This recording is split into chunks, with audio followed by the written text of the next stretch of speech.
First in the Nation primary is underway.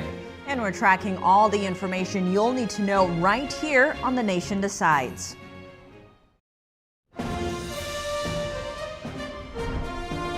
This is NTD's The Nation Decides 2024 with Steve Lance and Tiffany Meier. And the polls are now officially closed in New Hampshire. Ballots for Republicans and Democrats are now being counted. With a caveat, votes for Democrats are purely symbolic. No delegates for them this year from New Hampshire. The story tonight is primarily about Republicans, with the DNC causing a bit of a stir among New Hampshire Democrats, which we'll be getting into in just a short while. But the question that remains to be seen, will Nikki Haley defy expectations, or is Trump going to leave New Hampshire undefeated this election cycle? I'm Steve Lance. And I'm Tiffany Meier. And joining us here at the desk are our guests, Robin Byro, former presidential Obama Regional Campaign Director and Democratic strategist. Also with us is Roger Simon, author of the new book, American Refugees, director of the Presidential Roller Coaster 2024, and an Epoch Times columnist. We're glad to have you both here with us. We'll be coming back to you shortly. But first, here to get us started tonight is NTD's Iris Tao, who's in Nashua, New Hampshire, where former President Trump's watch party is taking place. So Iris, give us an idea. What is the energy like there? What is happening over there as we speak?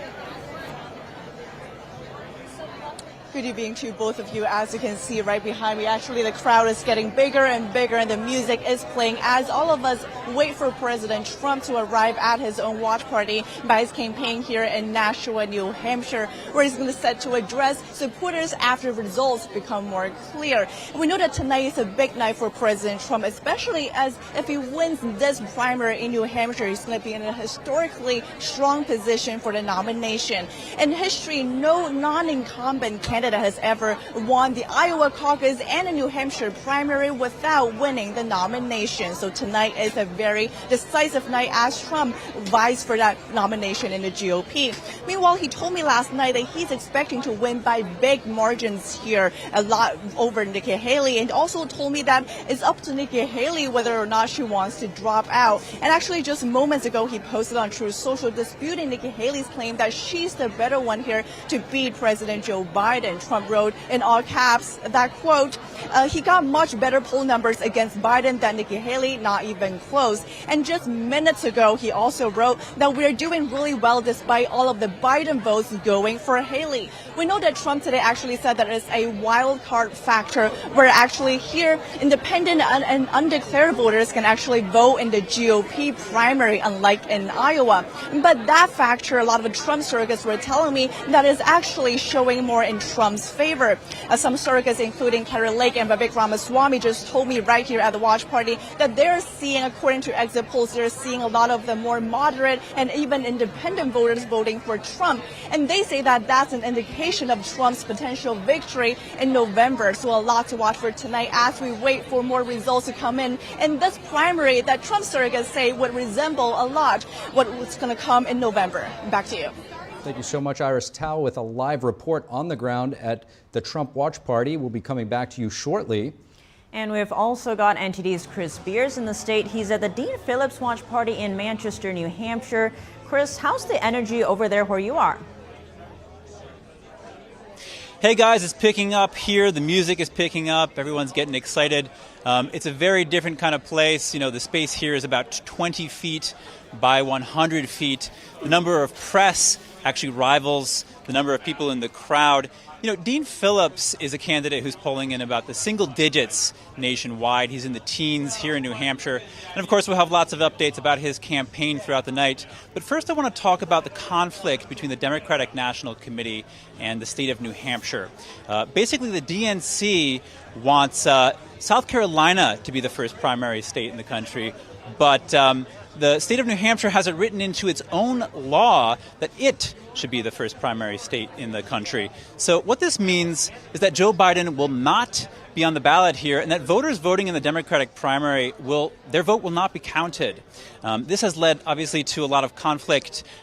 Campaigns here calling it voter suppression. But let's hear what the voters themselves have to say about it. What do you think about the fact that Joe Biden won't be on the ballot? I wish he was on the ballot. I wish that the Democratic National Committee hadn't made the choice that they made. But New Hampshire's law is New Hampshire's law, and New Hampshire's primary by statute in New Hampshire comes first. And I think that's where we should be, because frankly, this is the only place where in the country where the candidates have to meet people face to face, one-on-one.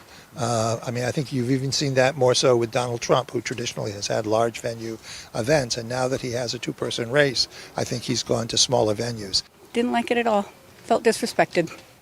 That's a big mistake on his part, but I mean, who's going to run against Joe? I mean, he has the nomination, so it's a 100-year history here in New Hampshire. Like, we have been the first in the nation, and it's not like we're radically one way or the other. Like, we're pretty libertarian, so it was a stupid move, I think, on the president's part. And yeah, but anyway, what are you going to do? Oh, well, I'm disappointed in the DNC and what they've done, but I think that there's a possibility we can get it back.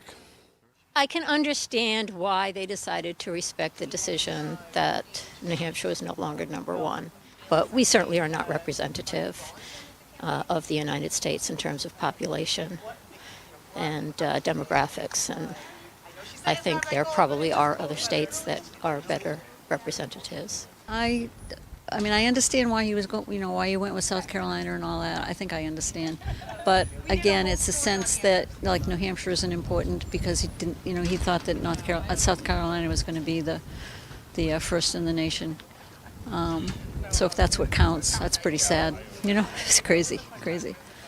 Well, he'll be on the ballot in November, so that's all that matters right now. Hey guys, one of the things we're seeing here is that people across the board are just unhappy about this decision by the DNC. These people's votes are not going to be counted. If I had my vote not counted, I would feel a certain way. Republicans, Democrats, Independents, New Hampshire has this history of being the first in the nation like that, and they're just really disappointed. It seems to be a pretty bipartisan issue. Back to you. Chris, thank you for that report. And now to our in-studio panel, Robin Biro, Democratic strategist, and Robert Simon, author of American Refugees. Right off the top here, guys, obviously this is a big issue. I want to play some sound here of Democratic candidate Dean Phillips about the DNC in New Hampshire, the dispute earlier today. This isn't the practice of democracy that I really am trying to impress upon Democrats, that we should not have a coronation, we should have a competition. And I hope you're telling people also the truth that my party is suppressing voters here. You know this, I hope. You're talking about the DNC letter. The DNC has sent a letter to the state here, the New Hampshire Democrats, saying that this is meaningless, despite having a massive write-in operation. Robin, I want to start with you. One of the voters we saw there exiting the polling station, pretty much saying that Biden is all but going to secure the nomination. Could this move potentially come back to bite the Democrats in a general election if they disenfranchise and some of the Democratic voters feel as such? Absolutely. And historically, let's look at this. In 2020, Biden placed 5th behind Mayor Buttigieg, Amy Klobuchar, Elizabeth Warren. And look, he didn't even get to double digits in New Hampshire in 2020. So, he's not highly favored there. So this could actually really change things tonight as far as the trajectory of his campaign. Now, by the laws, they haven't been able to actually really have a robust write-in campaign. The DNC hasn't pushed it, neither has the Biden campaign. This is being run by an independent outfit. I don't know how this is going to go. Roger, how are you viewing this? You've watched many campaigns unfold, many primaries. This is rather unprecedented. Yeah, it is. And, what he said is spot on. I think there's going to be a problem for Biden out of this. As he said, there was not an organized campaign for a write-in, but it's still not going to look good. And there's been a lot of questions whether Biden is really going to be the candidate, and I think they're going to come up higher, especially if Trump performs well in New Hampshire, as indications are that he may. It's going to even create more dissension in the Democratic Party, and I think we can look for that going on. It's a long way from May to December, and it's also a long way to the South Carolina primary, because it's a full month that we're going to have. South Carolina saved Biden, incidentally, the last time around. Jim Clyburn saved Biden. Jim Clyburn saved Which is ultimately why we're in this Exactly. situation right now. So we're going to find out a lot in the next month, and it's going to be a very interesting interregnum, shall we say? And there are 22 delegates up for grabs for the Republicans, but none for the Democrats because of this rule change. How is that going to impact the Democratic Party in the general election? Does New Hampshire matter? This is tricky. So the best I could decipher from everything that I read, there's conflicting information everywhere about this. Normally, the Democratic Party awards 20 delegates to New Hampshire. This time, as a punishment for them holding this, they will only be awarding 10, but only 7 of those will be from the actual public. 1 will be the party chairman. I will just tell you, I was a delegate to Hillary Clinton's campaign in 2016. Oh, goodness. Those are typically awarded to party insiders. So it's gonna hurt the average person who just wants to go to a convention for the first time. And how do you see that playing into the Republican narrative? Are they going to use this as a talking point? Absolutely. I mean, they'd be fools not to. I mean, they're going to use that especially to take a good shot at winning New Hampshire, which is something of a swing state. But they're also going to use it as a lever to talk about Democratic Party incompetence. And they should, because it smacks of backroom politics. And the American public doesn't like that so much anymore, I hope. Robin, you mentioned Congressman Clyburn of South Carolina. This whole kind of rearrangement, or arrangement, if you will, is due to what Democrats say, the Democratic, specifically the African American vote in South Carolina, basically a reward for getting Biden the nomination, because he came into Iowa, I think he came in 5th place in Iowa and didn't do well in New Hampshire either. So it was really South Carolina that pushed Biden into his presidency. Oh, absolutely. South Carolina, Biden knows everything to South Carolina. I was there, boots on the ground, helping at the time, and it was pivotal. It made a tremendous change. And then, of course, now Jamie Harrison is chairman of the DNC. That plays into a factor as well. He's a good, close personal friend of mine, so I wouldn't be surprised if this was a talk that he and Joe Biden had about, we're going to get South Carolina #1. And to the viewer that was, or the lady in the audience that was questioned, she understood this is about demographics. South Carolina is more representative of the demographics of the country as a whole. New Hampshire, not so much. Right now, we're going to pull up some numbers. The polls are closed, and the numbers continue to come in. We're going to take a look right now at the top 2 GOP candidates, obviously the only 2 really in the race. There were somewhere around 20 on the ballot, actually. So here you have Donald Trump right now, former president, at 52, close to 53%. Nikki Haley at 45%, almost 46 there, with only 20% of the vote to come in so far. So there's still a long way to go. We're not projecting any winners just yet. We'll have to wait and see. And in Florida and North Carolina, only Biden's name has been added to their ballots, keeping the competition out. Biden won New Hampshire in the 2020 general election. So with that said, right now, we're going to be going over to Dave in just a moment at the Data Hub. But first, Robin, do you see these disenfranchised Democrats, at least in New Hampshire, rethinking their support for the Democratic Party this November? There's a problem. I've borne witness firsthand to some disenfranchised Democrats. I've got some friends that are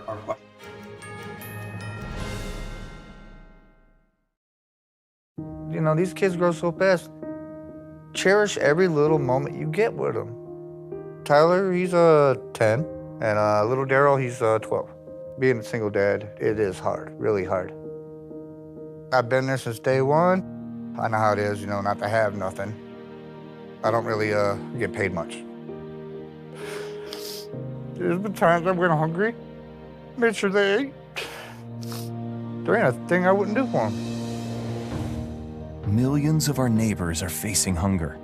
Rising food prices are making it tougher to put food on the table.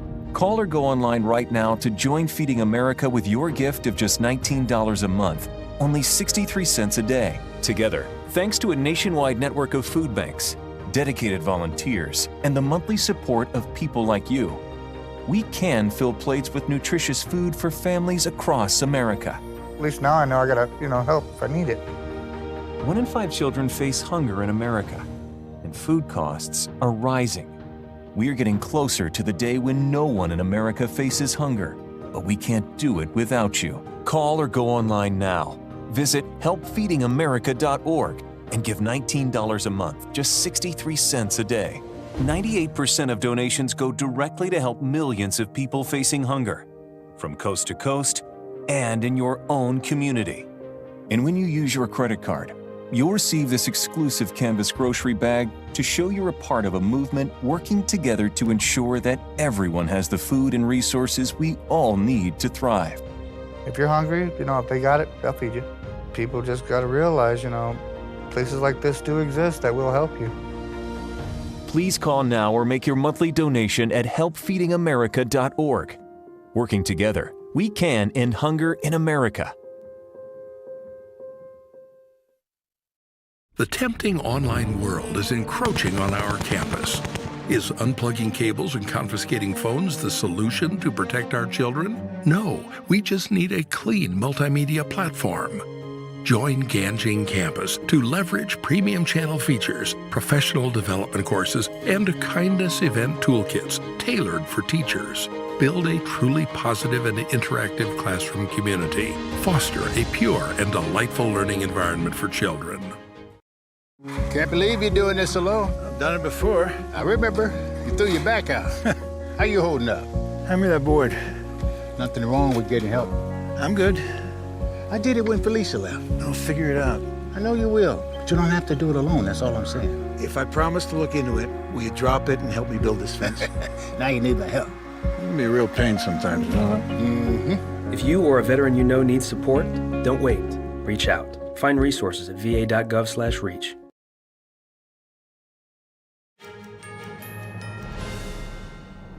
And we're back with more coverage of the New Hampshire primary on NTD's The Nation Decides 2024. I'm Steve Lance. And I'm Tiffany Meier. And here with us is NTD's Dave Martin, who's actually branching out tonight. He normally covers sports news, but tonight he's Dave the Data Dude. So on that note, what do you have planned for us? Tiff, I've got lots planned for you. Let's head over to the touch screen right over here and take a look at New Hampshire. Now, as you can see, this is New Hampshire. These are actually cities and towns. This is not by county. There's actually 10 counties in this state. Now, as you can see, the ones marked in orange, these are the ones that Trump is leading. The ones marked in purple, these are the ones that Haley is leading. Now, as far as population, most of this is in the southeast part of the state. This borders Massachusetts. You've got some coastline here.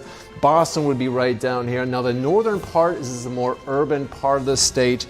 Now, you would think Trump would actually have more support in these kind of rural areas as opposed to more populated places. But actually, in 2016, Trump did well really all over the entire state here. And now, if you remember in 2016, Trump narrowly lost Iowa to Ted Cruz, then had a resounding win right over here in New Hampshire, beating runner-up John Kasich by 20 points. That's significant because Kasich and Nikki Haley have some notable similarities. Haley is projected to finish second to Trump, as did Kasich did 8 years ago. Haley appeals to undeclared voters, also known as independent voters, just as Kasich did. And Haley's been labeled as the establishment candidate, much like Kasich. In any case, this race will be mostly decided, of course, in the biggest cities. So let's take a look at those. Now, the number one most populated city here is Manchester at 115,000 people. Manchester right here. As you can see, half the votes are in roughly, and Trump has a 14% lead over Nikki Haley here. Now, 8 years ago, he won this by 20 points. It was a resounding victory then. Let's look at number two. This is Nashua.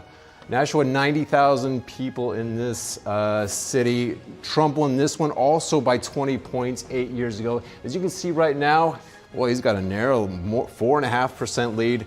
A little over half of the votes are in right now, so it's a very close race there too. Now let's look at the third most. This is the capital right here, Concord. Look at this. Trump, this is a lot closer in 2016. True, Trump won by 6 points over Kasich. Right now, Haley is leading. 97.5% of the votes are in. She's got a 7-point lead. That one, I would say, we can already call for Haley. And that's where we're at right now. We'll keep you updated periodically, but for now, let's go back to the desk. Dave, thank you for that, and we'll be coming back to you very soon. But now back to our guests, Robin Byro and Roger Simon. Now, actually, looking at multiple polls, the margin between Trump and Haley has been the smallest in New Hampshire, albeit still pretty wide. Let's actually bring up some of that. We have the Suffolk University poll that was conducted just yesterday. Now, Haley has been trying to win over anti-Trump Republicans and also moderates, and she is successfully pulling in some of them, but how sustainable is this? Does she need the MAGA voters? Robin, let's go to you. The polling shows exactly that. Right now, she's getting about 71% of moderate votes. Robin, I'm going to just have to interrupt. We're going to go to a feed. Nikki Haley is speaking right now. We're going to bring that feed in on Reuters. We'll get right back. Blessings is to give back. Thank you, Mom and Dad. I love you so much.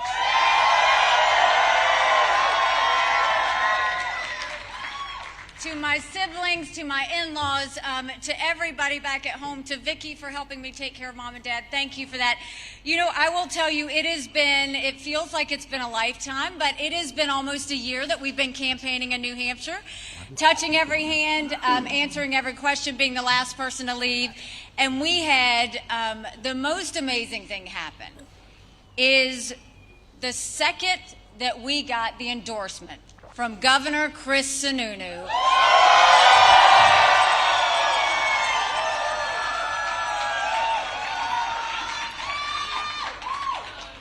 I mean, a true governor that doesn't stand behind a podium. He shows up at a diner. He shows up at the brewery. He loves the people of New Hampshire.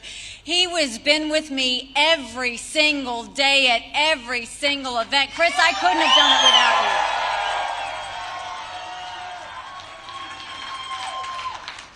And I want to thank someone who was with me on day one.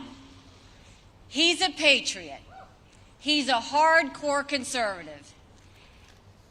And he is my friend, General Don Bolduc. And Sharon, thank you so much. So, Robin, what do you make of this speech? I mean, it's not typically we see the candidate for either a concession speech or a victory lap. It sounds more like a victory lap here. You know, I think she's trying to beat Donald Trump to the punch. That's what's going on. She wants to take away the wind out of his sails right now. Yeah, absolutely. And also, she's doing it early for a very intelligent, actually, this is strategic. She wants to get on television before people go to sleep, before it could be that Trump numbers will grow. It could be that, we don't know. So, but this is a moment when she's the closest, and so she seized the day and moved in right. Very smart. Yeah, look at the numbers. I mean, I predicted that she would be within 7 points, but if it holds up, it's going to be closer than that, which is surprising. In the polling, you know, one of our guests on the previous coverage was Robert Cahaley at Trafalgar Group, and he says when it comes to polling, senior pollster there, he says when it comes to polling, New Hampshire is very, very difficult to poll. And we asked him why. He said that's because they lie to him there, but I don't know. Well, that's probably true. It's a thing. But you know, so the polling, who knows what's going to happen? But right now the numbers don't lie. It's still early, but like you said, it's very close. It is incredibly close. And look, like I said before she went on, Haley is commanding the lead right now with moderates. She's got 71% of the support of moderates, 17% of conservatives, and it's the exact reverse for Donald Trump. What we don't know, and it will be interesting to find out, is when he says moderates, whether that's really Democrats. Because, you know, this is a state where you can just come in and vote if you're on the other side. And we don't know to the extent that she's, you know, done that. It'll be interesting to see if there are exit polls that give us a hint to that. But we don't know it yet. I think another big part is the independents or undeclared in the states. There's 343,192. They can vote in whichever party they want today. We're expecting probably most will vote in the Republican for either Nikki Haley or Trump. How do you see that fitting in, Robin? That's one thing that fascinates me about New Hampshire is that is the largest voting bloc in the state, is the undeclared voters. I don't know of another state like that. And then it's pretty much split from there and split between Republicans and Democrats. And the other thing that I just learned today is that mentioning people who could maybe just vote if a Republican could vote at a Democrat one, vice versa, they automatically get registered for that party once they do that, unless they fill out a special form. So I'm not sure that we're going to have a lot of spoilers. Well, you know, it depends on how devoted they are to stopping Trump. And so we're going to have to find that out. I mean, I don't think it's a good system, personally. No. I think it's not exactly what the founders intended. Although it's not in the Constitution either way, so it's not. We don't know what they really intended, but it doesn't seem right to me. And there are a number of states that have systems that are like this. Well, to your point, you know, the system is different. It's not a closed primary as it is in South Carolina and other states. It's a little bit more complicated than that. The unenrolled voter can just show up at the polling location and decide at that moment which side he wants to go. And as you mentioned, they outnumber Democrats and Republicans, so it's really totally different. Yeah. And we've got a lot more to talk about, more numbers to track. We'll be back right after this very short break.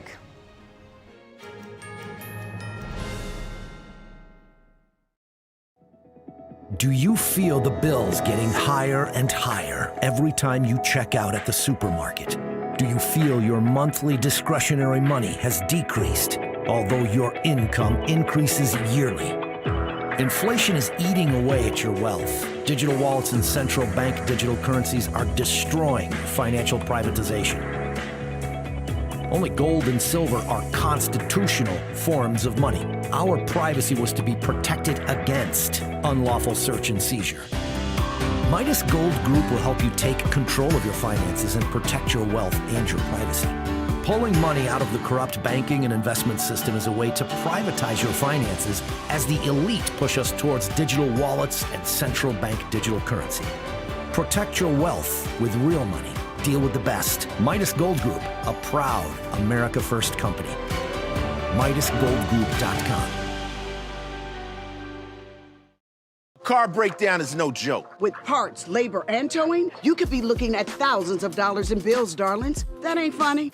If your vehicle's out of warranty, it's not a matter of if, it's when your car will break down. Unless you call CarShield, America's most trusted auto protection company. Plans cover up to 5,000 parts and systems and provide protection anywhere in the country with a mechanic or dealership you choose, all for just one low monthly payment. And with the CarShield guarantee, your rate never goes up and your coverage never goes down, no matter how many claims you have. That's money in your wallet. Don't pay full price for an expensive repair bill when you could be covered.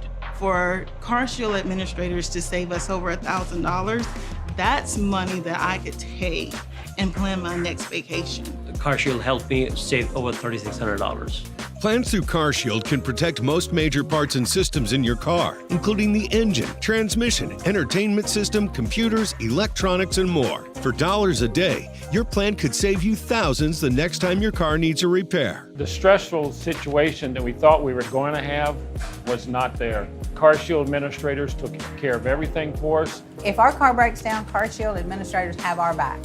CarShield's coast-to-coast protection also includes 24/7 emergency roadside services. That means help with lockouts, flat or damaged tires, even towing. When you've got a plan through CarShield, you're only one call away from their best coverage yet. Having a plan through CarShield means dealing with a live administrator who gets you the help you need with your car. Including getting that repair bill paid. Save money and save the hassle. Call CarShield now, before a breakdown. Call CarShield and get the CarShield guarantee, where your rate never goes up and your coverage never goes down, no matter how many claims you have. But you've got to call CarShield now before your car breaks down. Call 800-587-5179. 800-587-5179.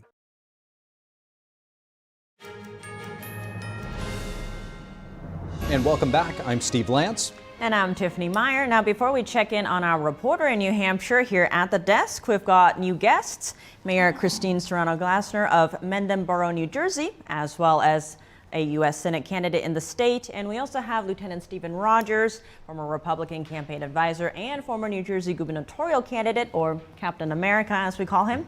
We'll be coming back to both of you shortly, but let's first go to NTD's Iris Tao. Or actually, nope, we're going to NTD's Chris Beers. Chris, what do you have for us? Hey guys, yeah, the mood is getting more intense here. There's more people in the crowd. The numbers are challenging the number of reporters. As I was saying before, it's kind of small, but it's getting bigger. The Associated Press is saying that about 31% of the vote has been counted. Of those, about 73% of them are unprocessed write-in votes. We don't exactly know who those votes are for, but we can kind of guess that they could be for President Joe Biden. That's because he's not on the ballot here, and there's a campaign here to get him on the ballot. You know, this is due to a conflict.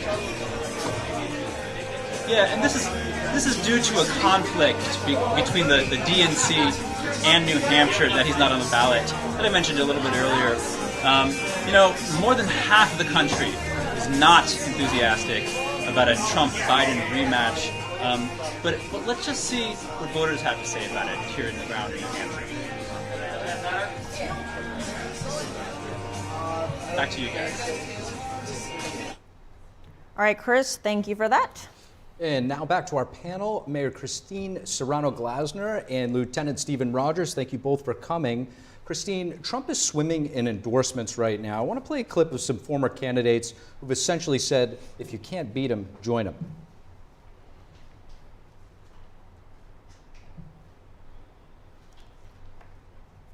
It looks like we're going to bring that up for you guys in just a moment. At any rate, you know, how big of an endorsement is Senator Tim Scott of South Carolina, Nikki Haley's home state? She actually appointed the senator to his position back when she was governor. Well, it's significant. The fact that he was running and he said, I know that President Trump is the better man and the candidate that really needs to lead this country. It was logical that he would step out and he would get behind President Trump. That's important, and it shows people in South Carolina that South Carolina needs to stick with Trump, and they will. He's already quite far ahead.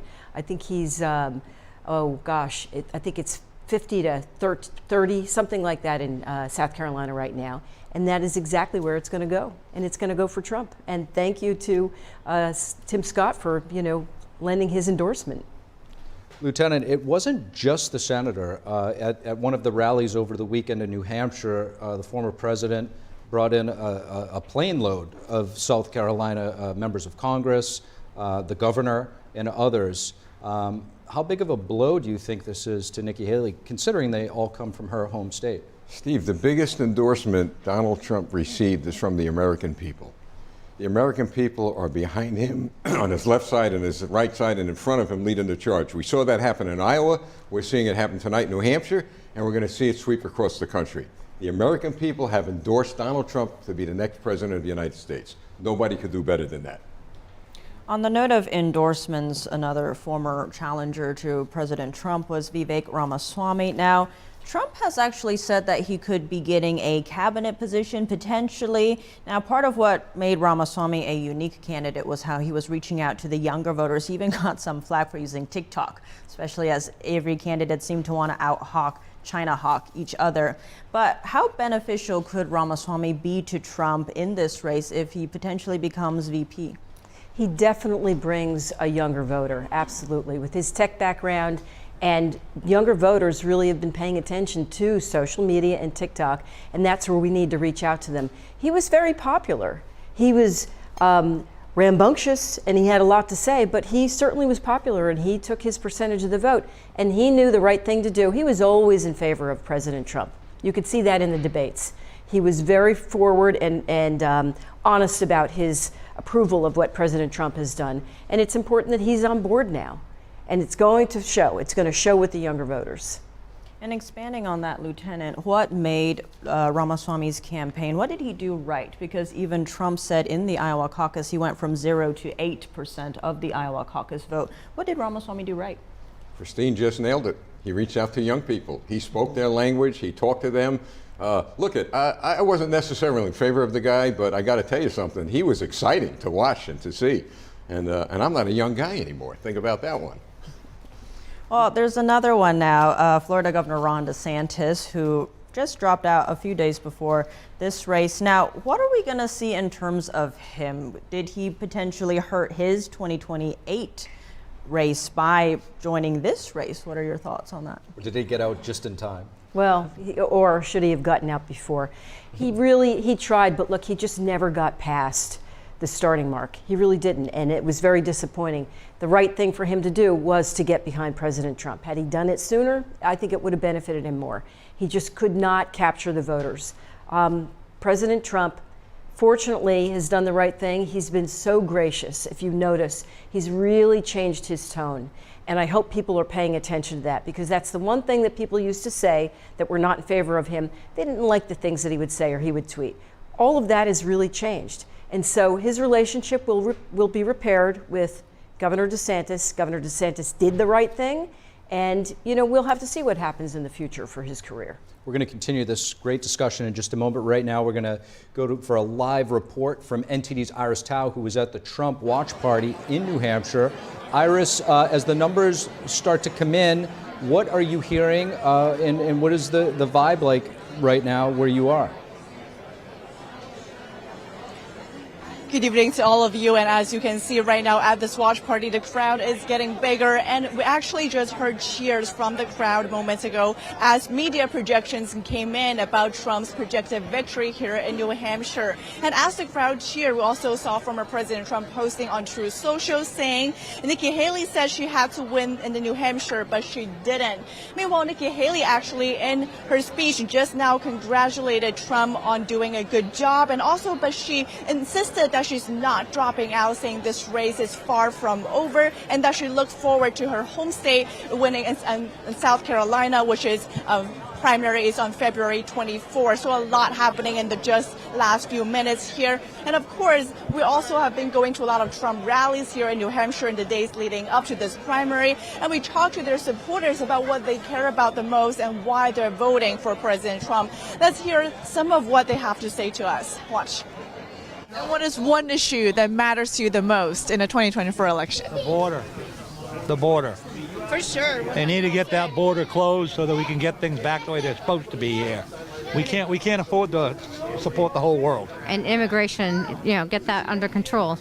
They can't just come into the country. Food is unaffordable, gas is outrageous, housing is nearly impossible. Add into that everything with the drugs going on and then the immigration. We just need to pump our brakes and get back to basics. Freedom. This country and the world is in an existential struggle for freedom. Digital currency. They can shut off our money when we don't agree with what they are pushing. Immigration, number one. Oil, get the oil flowing. He has to do that. We've become a dependent country on other countries to bring the oil in. He has to bring China into control. There's going to be more wars breaking out. If he doesn't get in there, Ukraine has to stop. Israel has to stop. Plus, corruption in this world, in this country especially. It's like every issue. The border, the economy, what they're doing to the kids. And as these media projections are coming in about a projected Trump win here in New Hampshire, we remember that back in Iowa, the media outlets also called Trump's win very early in the night, and that prompted some protests, if not complaints, from Governor Ron DeSantis, who was still running against former President Trump back then. So far, we have not heard Nikki Haley complaining about the early calling Trump's victory, but let's see what she's going to say later tonight. Back to you. Great reporting out there, Iris. We'll continue to check in with Iris Tao throughout the evening. And when we return, our reporter Chris Beers with an update for us and a lot more after this short break.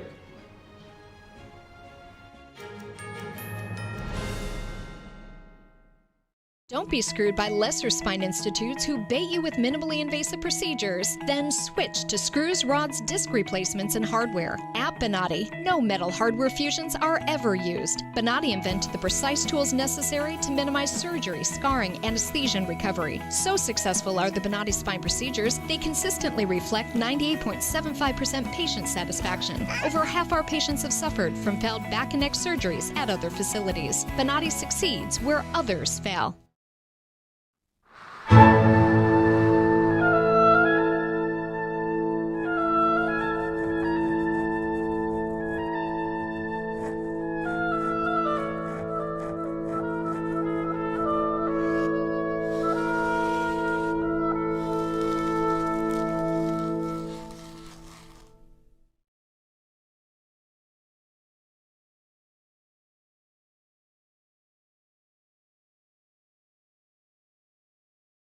Car breakdown is no joke. With parts, labor, and towing, you could be looking at thousands of dollars in bills, darlings. That ain't funny. If your vehicle's out of warranty, it's not a matter of if, it's when your car will break down. Unless you call CarShield, America's most trusted auto protection company. Plans cover up to 5,000 parts and systems and provide protection anywhere in the country with a mechanic or dealership you choose, all for just one low monthly payment. And with the CarShield guarantee, your rate never goes up and your coverage never goes down, no matter how many claims you have. That's money in your wallet. Don't pay full price for an expensive repair bill when you could be covered. For CarShield administrators to save us over $1,000, that's money that I could take and plan my next vacation. CarShield helped me save over $3,600. Plans through CarShield can protect most major parts and systems in your car, including the engine, transmission, entertainment system, computers, electronics, and more. For dollars a day, your plan could save you thousands the next time your car needs a repair. The stressful situation that we thought we were going to have was not there. CarShield administrators took care of everything for us. If our car breaks down, CarShield administrators have our back. CarShield's coast-to-coast protection also includes 24/7 emergency roadside services. That means help with lockouts, flat or damaged tires, even towing. When you've got a plan through CarShield, you're only one call away from their best coverage yet. Having a plan through CarShield means dealing with a live administrator who gets you the help you need with your car. Including getting that repair bill paid. Save money and save the hassle. Call CarShield now, before a breakdown. Call CarShield and get the CarShield guarantee, where your rate never goes up and your coverage never goes down, no matter how many claims you have. But you've got to call CarShield now before your car breaks down. Call 800-587-5179. 800-587-5179.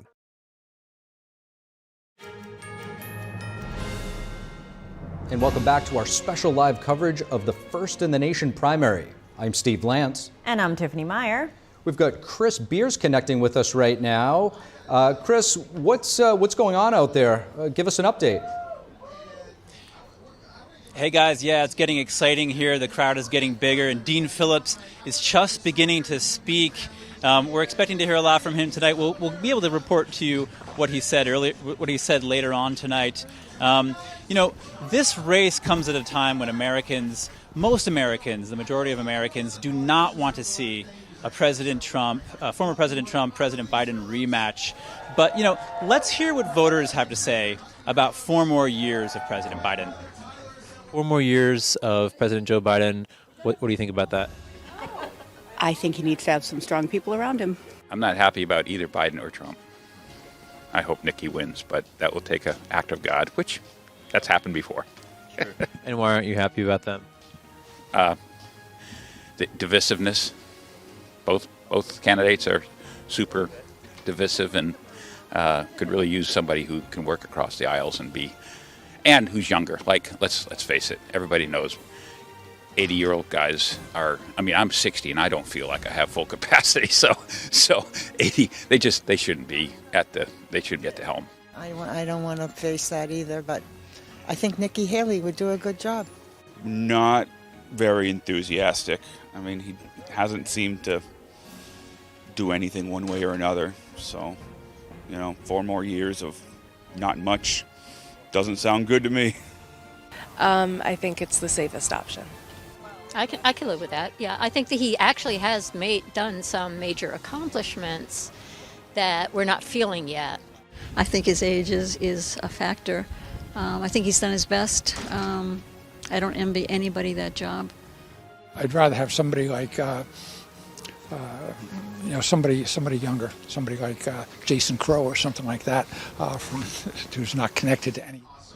Hey guys, regardless of what people think about 4 more years of President Biden, we just heard Dean Phillips congratulate President Biden. He's saying that, Biden won the New Hampshire primary here. We'll probably see Biden on the ballot. He's polling at about 75% nationwide, at about 60% here in New Hampshire. New Hampshire, this gap between Biden, between the nation and New Hampshire can be explained by, the fact that New Hampshire voters are a little more independent-minded. It's a live free or die state, so they're more kind of open to newer, more experimental candidates like Dean Phillips. He's campaigning on this progressive ticket. He actually sent out text messages to former Bernie Sanders voters, trying to appeal to them. But that's all I have for now here in New Hampshire. Back to you in New York. Chris Beers at the Democratic candidate, Congressman Dean Phillips, watch party there. Thank you, Chris. And let's go to the Data Hub now for some touchscreen fun. Dave, what do you have for us? Welcome back. I've got some updated numbers, but first, let's take a look at Salem. Now, this is a town of approximately about 30,000 people, but it's an interesting one. Trump took this town by a wide margin in 2016, nearly 40 points. It was a huge win.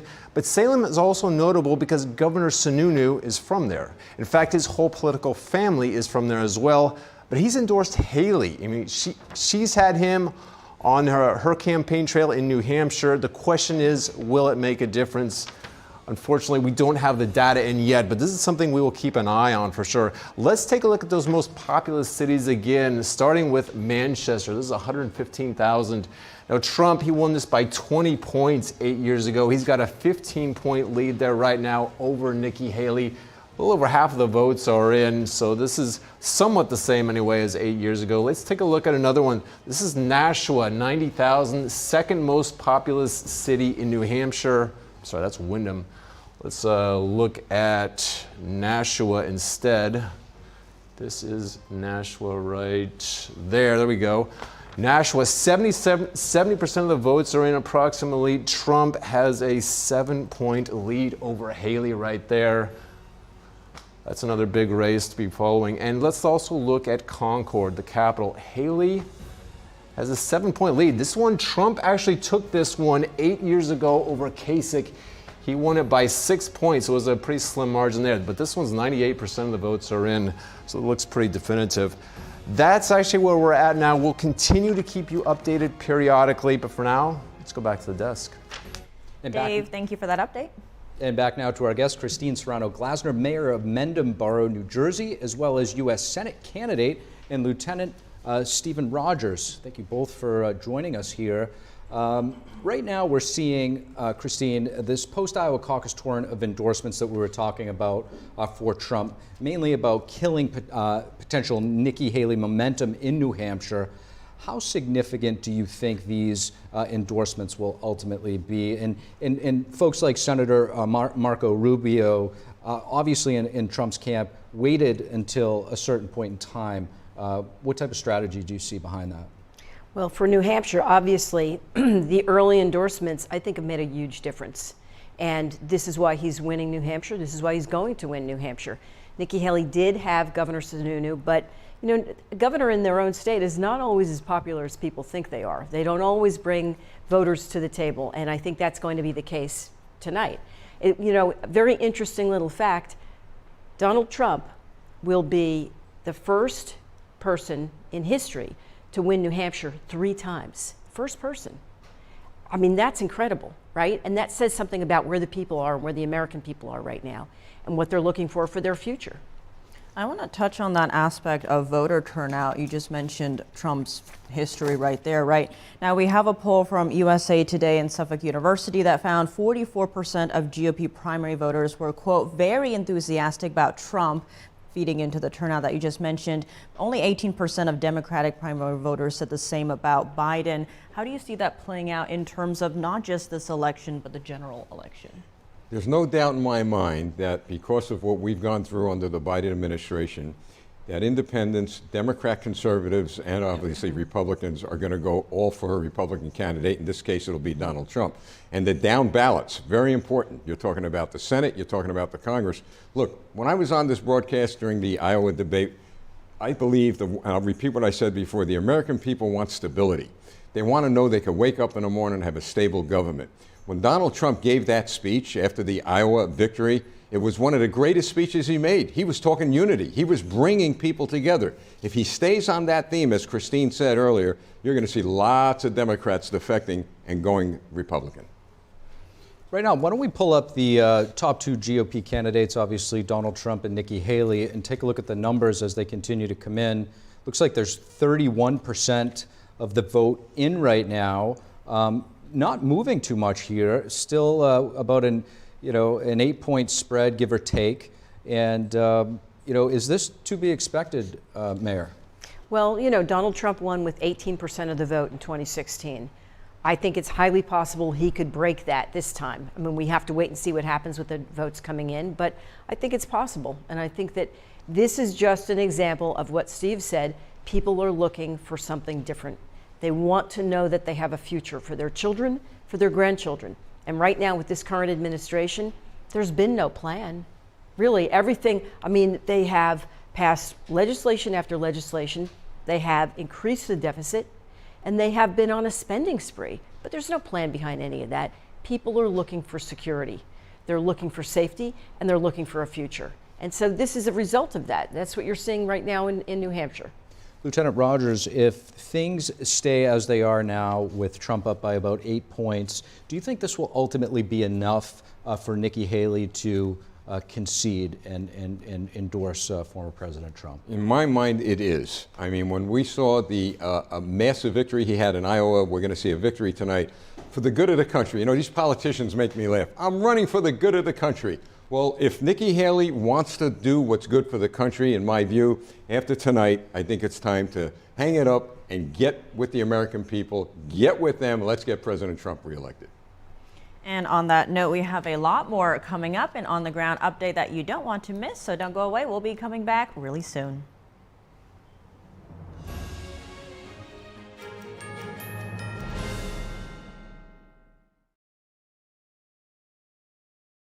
I go by Jackie. I'm 44 years old.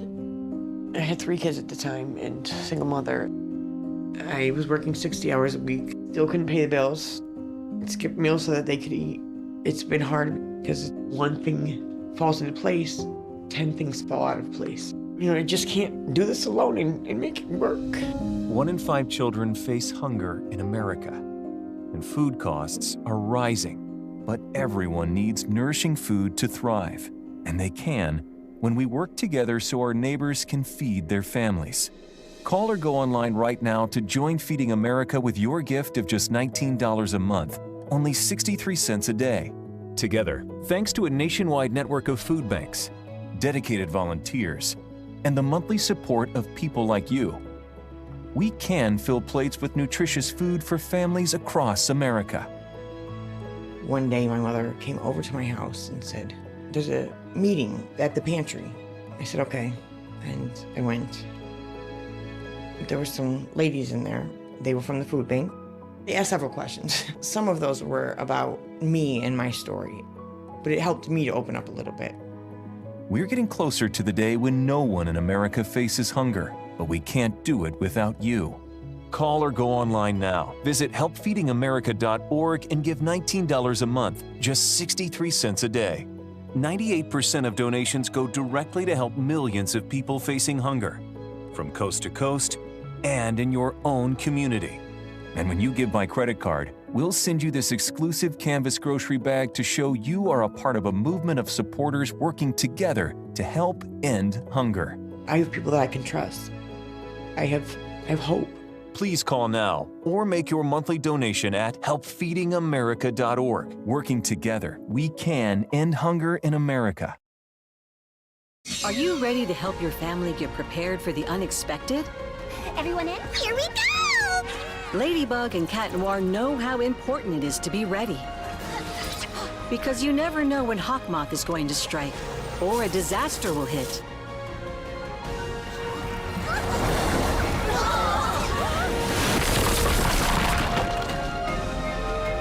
Go, Rose! And you don't need miraculous powers. Just put those planning skills you already have to good use. Know who to call, decide on a safe meeting location, and create an emergency preparedness kit. Make a plan that will help you and your family be ready when emergencies happen. Ready Kids can help. I'm coming to save you! Get started at ready.gov/kids.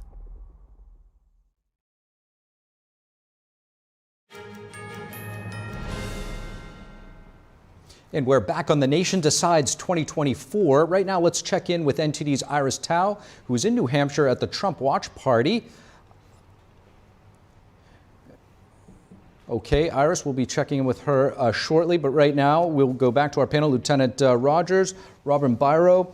Let's talk about the numbers here. We're seeing not as much of a blowout as a lot of those polls were telling us. So with an eight point spread, do you see any new pathways for Nikki Haley?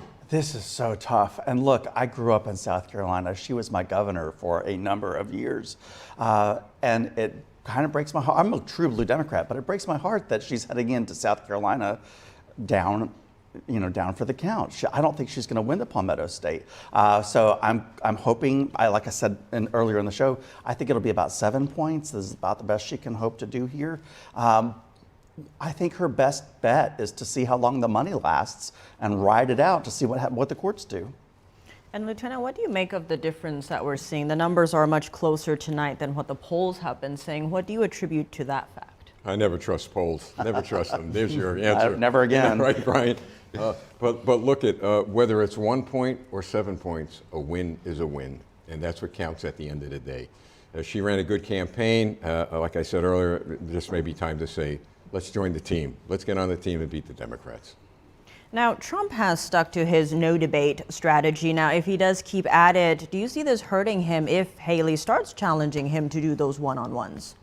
No, not at all. This is his shtick, and he's good at it. Frankly, it's worked for him, and I don't see him abandoning that at all. She would love to debate him. Her best hope is to maybe get Biden on a debate stage. Robin, Nikki's one of her biggest, I guess, criticisms of former President Trump would be that he is the chaos candidate. Wasn't quite calling him that. I think the message shifts from Iowa to New Hampshire, but that was the message in New Hampshire. And she also mentions his age, very similar age to President Biden. How much of a factor do you see these two things being in a general election? I'll be honest with you. In a general election, she's the best bet the Republicans have to beat Joe Biden. I'll be completely honest with you, because she attracts so many moderate voters. I myself would be interested to see what she would have to say, but it's just tricky. I don't really know how to answer that. Do you agree with that? Is Nikki Haley the best bet? I don't think so, because the American people at this point don't think so. By the way, she calls Donald Trump the chaos president.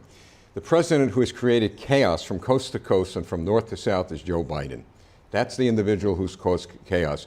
And Nikki Haley should remember Ronald Reagan's 11th commandment. I say that quite often. Thou shalt not speak bad about any other Republican, because she may end up endorsing Donald Trump before we know it. Given how the race is turning out with Nikki Haley and Trump going head to head, are we going to see that kind of a scenario where she endorses Trump? Oh, I believe we will. I believe she has a future in politics. And like Robin said, we don't count her out in the future. But if you want a future in politics, you know what? Be a team player. But the team is the American people at this point, not just a political party. Robin, I want to zoom into some numbers here now. Not back in the day, but a while ago, because you were actually on Obama's team, yes. 86% of undecided voters actually moved to Obama in the final days before the 2012 election, and they did that because they said social media played a huge role. How do you see that fitting into this election cycle? Things can change in a matter of minutes, hours, with social media. This is the digital age. They can unearth a new video. Look at Mitt Romney and some of the viral moments that he had when they uncovered the secret audio, tanked his campaign. So, social media and the digital age can change things in an instant with this. And frankly, Nikki Haley needs that. I think she's doing better tonight than I anticipated, and it gives me hope. She's got a tough road ahead. On that note, Alex Conan, he's a veteran of GOP campaigns, was telling Axios that the press for her as in Nikki Haley the last 72 hours has been better than any Republican's press in the last 8 years. You see that as playing into why those numbers are much closer than polls were predicting? Yes, she's gaining momentum from positive earned media. Anyone running for office depends on earned media. She's getting that right now. She was smart to stay in the race as long as she has, and as long as there is money, I think she should stay in there just to see what happens with the court cases. Look, the lawsuits, the courtroom drama, I mean, all of this the American people are focused on, that's helping Donald Trump. The Democrats are helping Donald Trump by going after him because the American people are the underdog now in this 21st century. And they're painting Donald Trump as the underdog so they could relate to him. So all the polls and all the social media stuff, they're not watching as the world turns anymore, folks. They're watching Donald Trump and the courtroom drama. The longest reality TV show in American history has taken place before our time to Donald Trump's benefit. And he loves playing the underdog. That's where he's the most comfortable. Yes. Let's talk about some policy issues when it comes to the economy, energy, and foreign policy. Those are three core issues that conservative and Republican voters are going to be driven to the polls on. So, who do you think stands out between Nikki Haley and Donald Trump when it comes to the border? Well, you look at Donald Trump's record regarding not only the border, but all of the other policies, but you mentioned the border. He was talking about building the wall. He was talking about catch and deport, not catch and release. Every promise he made with regard to the border and foreign policy, he absolutely kept his word. Now she was ambassador to the UN. I wasn't too thrilled about her kind of appeasing China, if you will. Not much about the wall when she was UN ambassador. So at the end of the day, I think it's hands down, he's the foreign policy guy. We'll be back with our panel in just a moment. There's still so much more to cover. Dave's been over there cooking something up at the Data Hub. We'll be back shortly to see what he's got.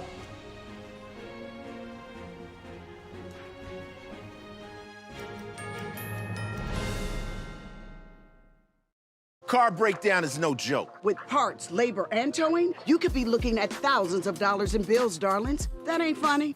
If your vehicle's out of warranty, it's not a matter of if, it's when your car will break down. Unless you call CarShield, America's most trusted auto protection company. Plans cover up to 5,000 parts and systems and provide protection anywhere in the country with a mechanic or dealership you choose, all for just one low monthly payment. And with the CarShield guarantee, your rate never goes up and your coverage never goes down, no matter how many claims you have. That's money in your wallet. Don't pay full price for an expensive repair bill when you could be covered. For CarShield administrators to save us over $1,000, that's money that I could take and plan my next vacation. CarShield helped me save over $3,600.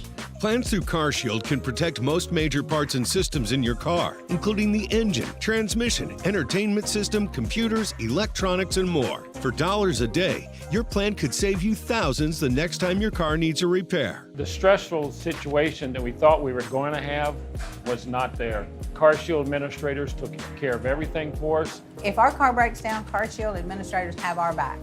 CarShield's coast-to-coast protection also includes 24/7 emergency roadside services. That means help with lockouts, flat or damaged tires, even towing. When you've got a plan through CarShield, you're only one call away from their best coverage yet.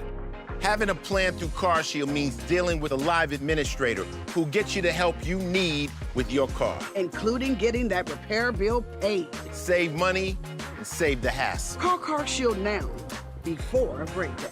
Call CarShield and get the CarShield guarantee, where your rate never goes up and your coverage never goes down, no matter how many claims you have. But you've got to call CarShield now before your car breaks down. Call 800-587-5179. 800-587-5179. All right, I'm at the house, and I'm gonna head inside. Okay, come on, this door. I'm in the house. What do you see? Let me check the den. There's nothing in the den. Let me check the kitchen. There's no one downstairs, it looks like. Wait, what was that? I don't know. Let me head upstairs. What do you see? What the? Did you shut this bathroom door? No. Oh, What? It's not here. What do you mean? The gun's not here. What? Where is it? Oh my God. What's going on? Cam. Oh my God, what's going Cameron, are you in there? Open the door. Cam, please, please, open the door, Cameron. Come on, Cam.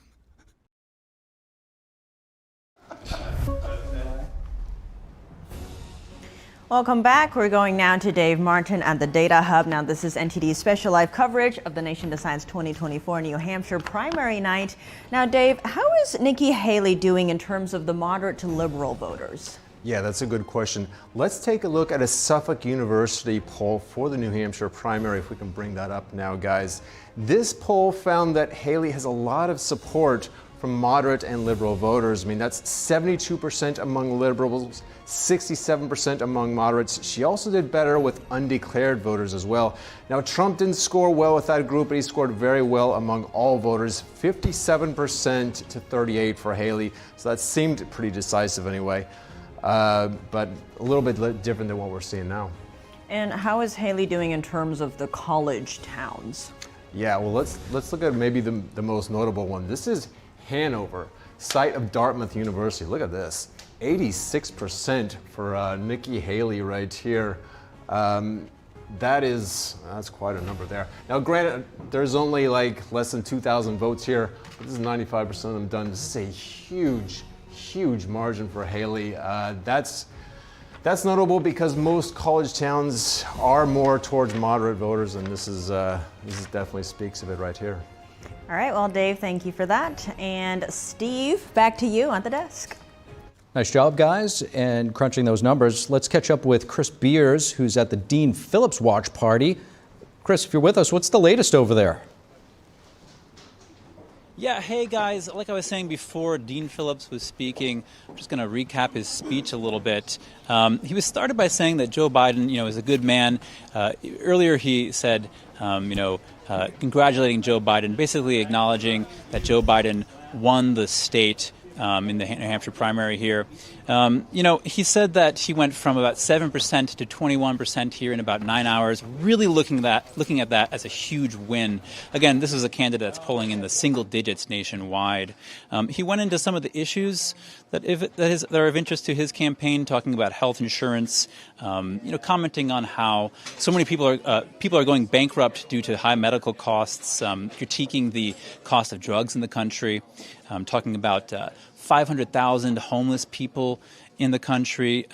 He had this really interesting idea where he mentioned this American Dream account, where basically when somebody's born, he puts the federal government puts $1,000 into an account that sits in the stock market, that can grow and mature as they get older, and they can eventually gain access to in the future to help pull people out of poverty. He recently he was at a Trump rally, and he spoke with Trump voters, and he during his speech he seemed to try to create this really open, welcoming, friendly mood, not just to Democrats but to Republicans as well. He spoke about how, talking sort of to Trump supporters, you're my friend, and you are a patriot too, he said. Also, earlier I wanted to just talk about, earlier I spoke to White House correspondent Mela Khan for the Epoch Times. Let's watch that. Mela Khan, thank you so much for joining us. You've been on the ground talking to voters here in New Hampshire. What have they been telling you? Yes, I have been talking to voters in Manchester today, and it's a really interesting group of people here. They are concerned about President Biden's age, and they're also concerned about border. So that's why they're supporting, some of them are supporting candidates like Dean Phillips. And yeah, it's easy to see it here because of the nature of the population here. Large independent voters are not really big supporters of President Biden or President Trump. Got it. And what other kinds of issues are you hearing people talk about? There's so much going on in the world right now. Well, biggest issue is that they want peace in Gaza, especially young voters. And also they have cost of living, which is a big issue for them. And mortgage rates are high, and house affordability is a big issue when you speak with young voters. And as a matter of fact, I spoke with a young voter today who's a registered Democrat. He said that he put on the ballot ceasefire now for Gaza. So that was her vote, and to make a message, to give a message to politicians, basically. She said that she didn't like any of the candidates. Okay, yeah, and we're here at the Dean Phillips campaign watch party tonight.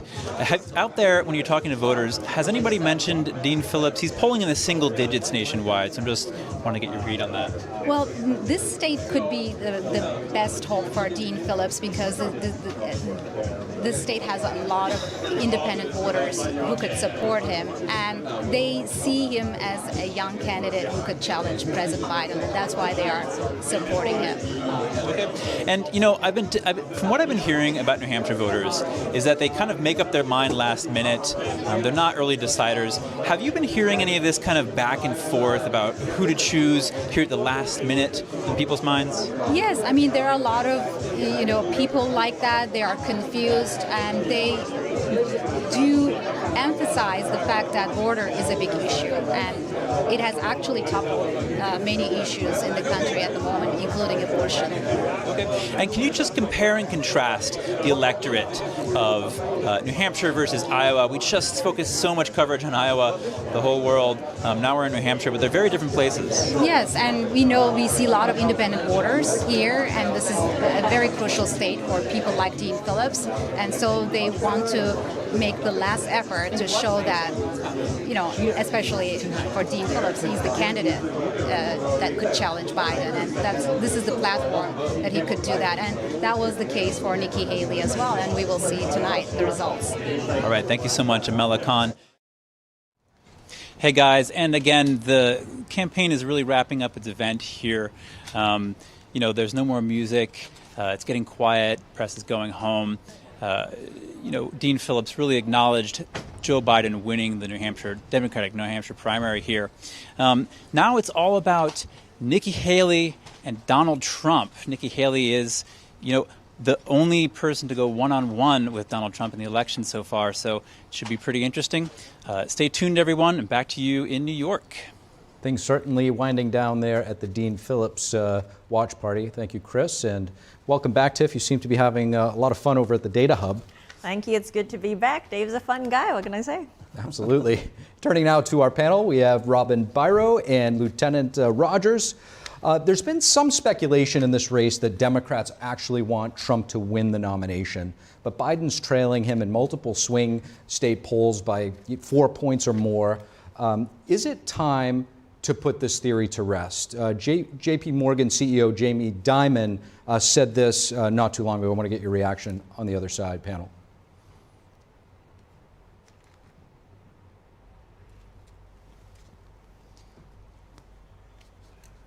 Okay, so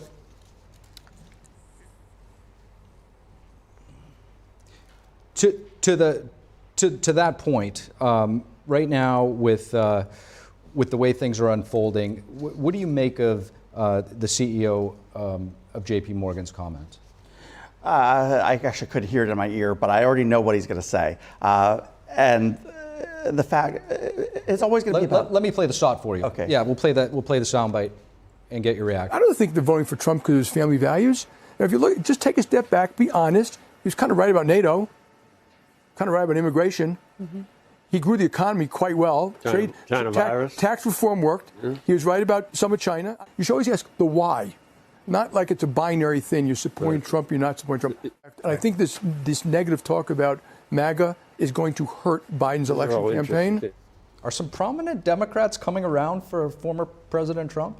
No, I don't believe that to be the case at all. At the end of the day, Donald Trump is always his worst enemy, and it's his mouth, and that's going to be what my party is hoping will tank his campaign in the general election, because I do anticipate him being the nominee. Let's face it. This is a real truth talk here. But we're hoping that he is the nominee because we can use some of that against him. It's always his mouth that gets him in trouble. On that note, in terms of voter turnout, there's this poll from USA Today's Suffolk University that found 44% of GOP primary voters were very enthusiastic about Trump, compared to only 18% of Democratic primary voters. Now, is that just because it's the primary, or how are we going to see that play out in terms of the general election?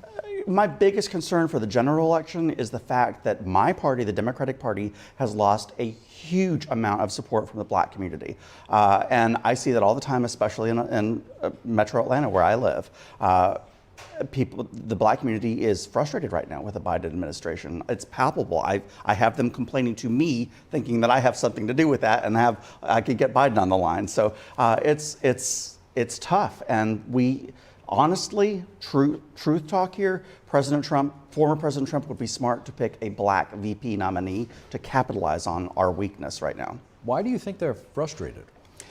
I can't exactly. They say that Biden hasn't done enough for them specifically as a community, and I can't really tell what they mean by that. And there was leaked audio, if you remember, the leaked audio of there was like a Zoom call that he had with a bunch of black faith leaders, where Biden was said, "Look, I've gone to bat for you guys. I've done this and this and this and this."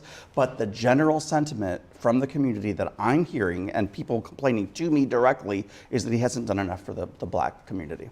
And if they are complaining to you, did they tell you what he does need to do to get back Criminal that vote? justice reform. They think that Donald Trump was better on criminal justice reform than Donald Trump. And I imagine you might have something to say about that. Oh, I sure do. Well, let's let you jump in. This idea about the Democrats, and Robin said the Democrats would like to see Trump elected, right? Let me tell you something. Democrats are victimized by crime, just like Republicans. Women, children, men who are victimized by the vicious, murderous criminals roaming the streets of this country are being victimized just like Republicans. My point is this: we're all Americans at the end of the day. We all want to be safe. We all want a leader who's going to make us safe. Joe Biden and the Democrat Party has failed on every single front. Our bank accounts are not safe. Our jobs are not safe. Our streets are not safe. Compare that to Donald Trump's record when he was in office. Now I could see why the Democrats want Donald Trump elected. They're going to feel safe. Now, what about Nikki Haley's comments that we need a generational change, that both of these leaders would be too old? How do you see that fitting in? Who would be the Democratic nominee that's younger in that case? There isn't one. I was wondering myself in the lead to the break, is Dean Phillips maybe thinking that Joe Biden might have a health issue or something? Why is he still hanging in there? But I was shocked to learn that there were actually 21 people on the ballot in New Hampshire. So, some of these people, I can't figure out why they're running. Why go through that? There are rumblings of a potential situation unfolding at the convention where Michelle Obama I knew you were going to say emerges. that. I knew you were going to say that. Could she be a formidable candidate? Name recognition's there. Yeah, and they still have a power grip in the Democratic Party, let's be real. So I think that's wild. You seem happy about that prospect. Well, yeah, I mean, it's wild speculation, and Lieutenant Steve said that we know as a nation, this is our new drama, right? This is our new soap opera. So this gets the people talking, and it's a wild prospect, but it would be amazing, but I don't see it happening. But if that were to happen, how would that impact, say, Trump if he's the nominee? Would that impact him? Not at all. Nothing impacts Donald Trump. You know, and Teflon Don. Yeah, I mean, he has the American people with him. But you know, let's talk about that age factor, since I'm kind of getting up there. The Bible, there's a scripture that says, "Don't dismiss the wisdom of the gray crowns." You know, I think that age brings a lot of experience and wisdom. Of course, Ronald Reagan, I always point to him. He was very, you know, he was older and he was losing, you know, his mental capacity at the end. But we've got to give everybody a chance in this country, no matter what age they are. And if halfway through their term, we find that they can no longer work as president, we have the 25th Amendment. We have a constitutional protection to protect our country. Well, some hot takes right there, but don't go anywhere because the coverage doesn't end. We have more from New Hampshire with Iris Tao when we come back, so stick around.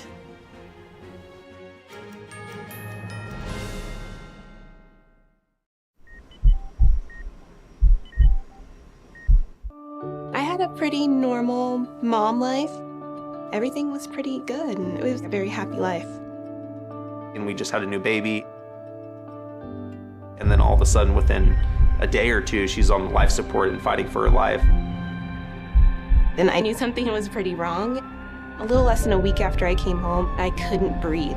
That's when we decided to go to the hospital. I was given the diagnosis that I had peripartum cardiomyopathy, which is basically a pregnancy-induced heart failure. They told me my only chance was a heart transplant. And the American Heart Association helped make that possible. Their research helped save me. This could not happen without monthly donations from friends like you. Your sustained support helps fund life-saving research that leads to medical breakthroughs, like those that gave Jen a second chance at life. Heart disease is the #1 killer in America, and we urgently need your help to save lives. Go to helpheart.org or call now to become a monthly donor today.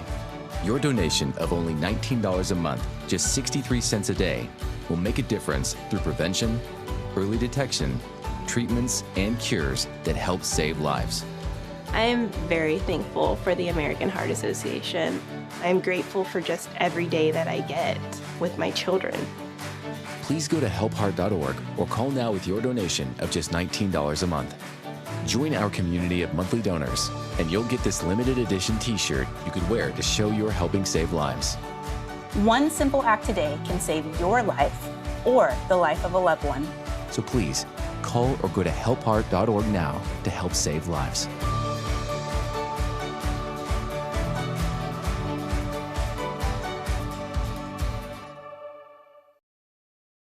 Hello, I'm Mike Lindell, and I'm here to tell you about my new product from MyPillow. Towels that actually work. Watch this absorbency test. Here's another towel that we randomly went out and bought. Here's one of my towels with the nice design. I don't know if you can see this, but you could line a swimming pool with this. I mean, this is crazy. Get rid of it. Towels that actually work. What a concept. I'm interrupting this commercial to let you know you can get our 6-piece My Towels, regular $69.98, now only $29.98. Or you can save 25% on our brand new kitchen towels, made with the same technology as our famous My Towels. Also, we have bath sheets, bath towels, washcloths, hand towels, and so much more. And the best part, with your promo code, your entire order ships absolutely free. So go to mypillow.com or call the number on your screen. Use that promo code to get deep discounts on all My Towels. And for a limited time, your order ships absolutely free. We won New Hampshire 3 times now, three. We win it every time. We win the primary, we win the generals, we've won it, and it's a very, very special place to me. It's very important. If you remember in 2016, we came here and we needed that win, and we won by 21 points, and it was great. And today, I have to tell you, it was very interesting because I said, wow, what a great victory. But then somebody ran up to the stage all dressed up nicely when it was at 7, but now I just walked up and it's at 14. But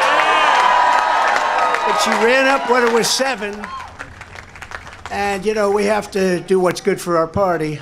And she was up and I said, wow, she's doing like a speech like she won.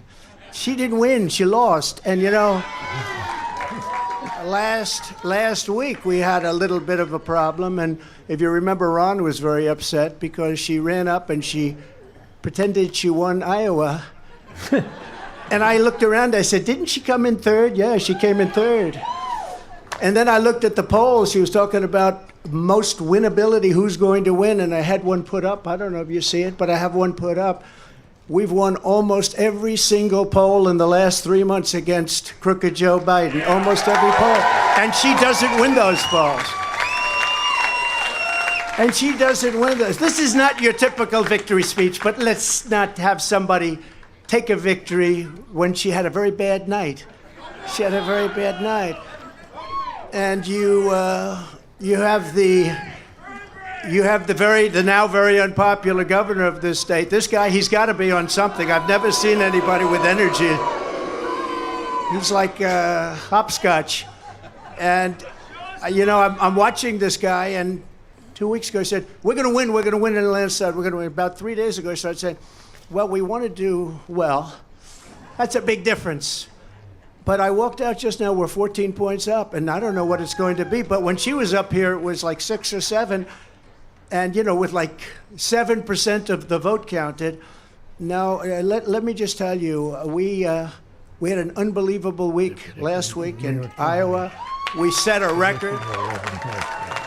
It was the best in the history of the caucus, in the history. And I remember I sort of had the same feeling.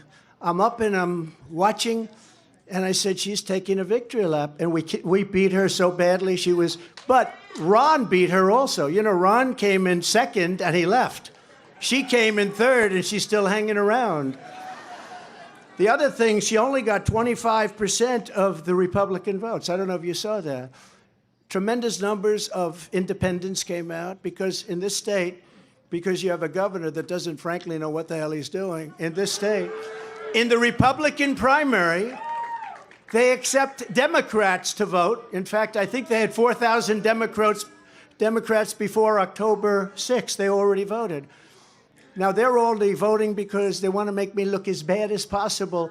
Because if you remember, we won in 2016. And if you really remember, and if you want to play it straight, we also won in 2020. By more. And we did much better in 2020 than we did in 2016. But as they said, we lost by a whisker, just by a whisker. No. But we can't let that happen. You have to have people that speak up. I said, I can go up and I can say to everybody, oh, thank you for the victory. It's wonderful. Or I can go up and say, who the hell was the imposter that went up on the stage before and claimed a victory? She did very poorly, actually. She had to win. The governor said, she's going to win, she's going to win, she's going to win. Then she failed badly. Now, I have here, if he promises to do it in a minute or less, but the only person more angry than, let's say me, but I don't get too angry, I get even. The only person, because he was there, and he did fantastically well, by the way, and then he endorsed me. And we don't have to talk about Tim Scott, who, by the way, just got engaged, we have to tell you. And that's more important than all of this stuff. But a man that got to know her very well is Vivek. I said, Vivek,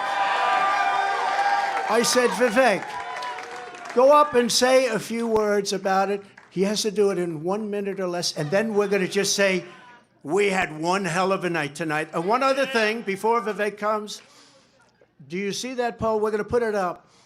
We have beaten Biden. You could almost say, who can't? Who the hell can't?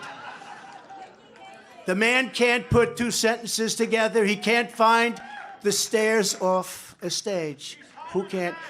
But Vivek, 1 minute or less. Go do it, Vivek. What we saw tonight is America first defeating America last. That's what we saw tonight. If you want America last, you can go to Joe Biden. You got another candidate still apparently in the Republican primary.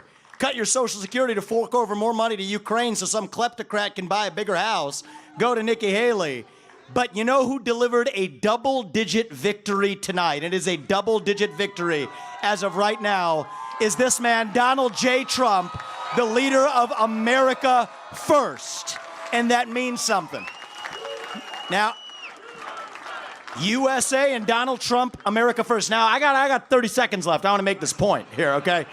We got to say this right. What we see right now with her continuing in this race is the ugly underbelly of American politics, where the mega donors are trying to do one thing when we the people say another. And it's up to us, we the people, to at long last say, hell no. We the people create a government that is accountable to us. And we the people have said tonight, we want, again, as we did in Iowa, Donald J. Trump. And so you want to actually speak truth. That's the truth tonight. And the only thing they're rooting for is an ugly thing that we don't want to see happen. That's what these people are rooting for, is playing to say long enough so the Reid Hoffmans and the ugly Democratic George Soros Jr.'s who are funding the lawsuits against Trump can prop up their puppet. We say no to that vision. I say the general election begins tonight, and this man will win it in a landslide. God bless you, Donald J. Trump. Vote Trump, USA.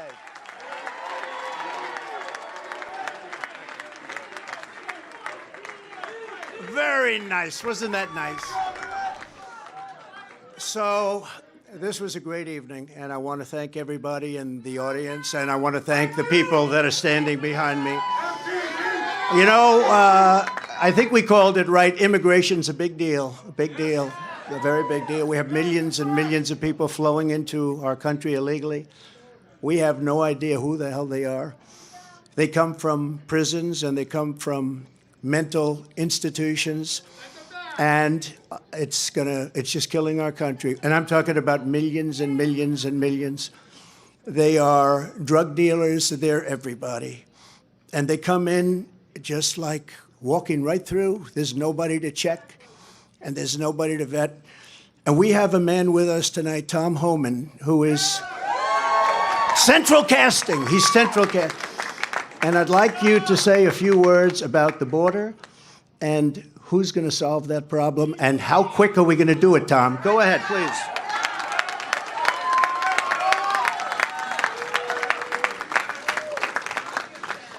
Look, I worked for 6 presidents down around Reagan, and every president I ever worked for did something to secure the border. But no one did more than President Trump, the most secure border in my lifetime. The most secure border we've ever seen. And Donald Trump's going to do it again. We're going to lock the border down, and we're going to protect Americans. Because what's happening at the border right now, a record number of Americans have died from fentanyl poisoning. A record number of migrants have died. A record number of women and children have been sex trafficked. A record number of known suspected terrorists across the border.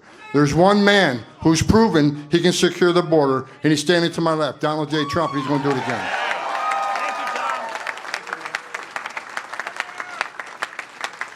Thank you very much, Tom. So this is an evening that I will not forget because it's the 3rd time, but more importantly, I think it's going to be the most important time. We won both. It was, I think somebody said you rarely, if you win both, they've never had a loser. Let me put it that way. When you win Iowa and you win New Hampshire, they've never had a loss. There's never been. So we're not going to be the first, I can tell you. And I just do want to reiterate the polls. We're way up on everybody. We're way up on Biden. And over the last couple of months, if you check, and you have to remember, in 2016, they were saying, oh, what does he know about elections? He's not going to win. He can't win. He can't. Well, we won. And we got millions, and you can check this, and I hope the cameras don't turn off because they hate this, but we got millions and millions of more votes the second time. Right, Mr. Congressman? Millions and millions of more votes. And but we had COVID, and they used COVID to cheat, and they did a lot of other things too. We're not going to let that happen, and that's still going along. We don't forget. You can never forget history, because if you forget, you never recover from it, and you repeat, and we're not going to repeat. We're going to have the greatest election success. We're going to turn our country around. If you take a look throughout the history of our country, if you took the 10 worst presidents in the history of this not great country right now. It's a country in decline. It's a troubled country. It's a failing country, frankly. But if you took the 10 worst presidents and put them together, the 10 worst, absolutely 10 worst. I used to say 5. Remember, I started, I'd say 5.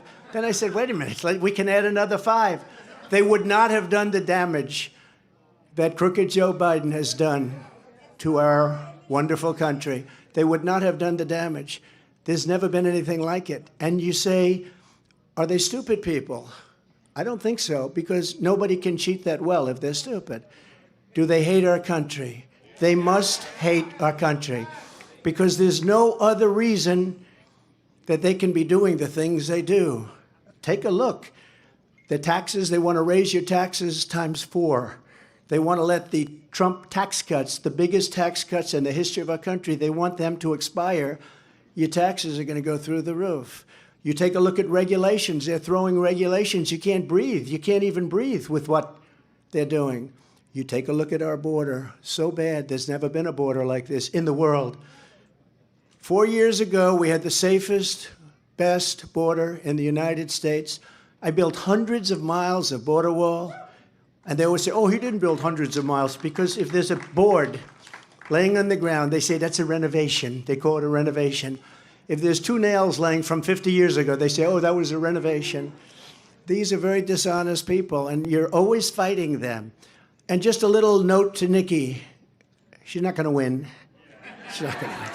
But if she did, she would be under investigation by those people in 15 minutes. And I could tell you 5 reasons why already. Not big reasons, a little stuff that she doesn't want to talk about, but she will be under investigation within minutes. And so would Ron have been, but he decided to get out. He decided to get out. Now, Vivek, I don't think would be at all, because he's perfect, right? And Tim Scott, I know would never. That's no chance. Hey, Tim, do you want to say something? Come on, come on. I want him to say something. New Hampshire. The president said a double-digit win in New Hampshire, and you delivered a double-digit win for President Trump. But I'm going to invite you to my home state starting tomorrow, where this election is over.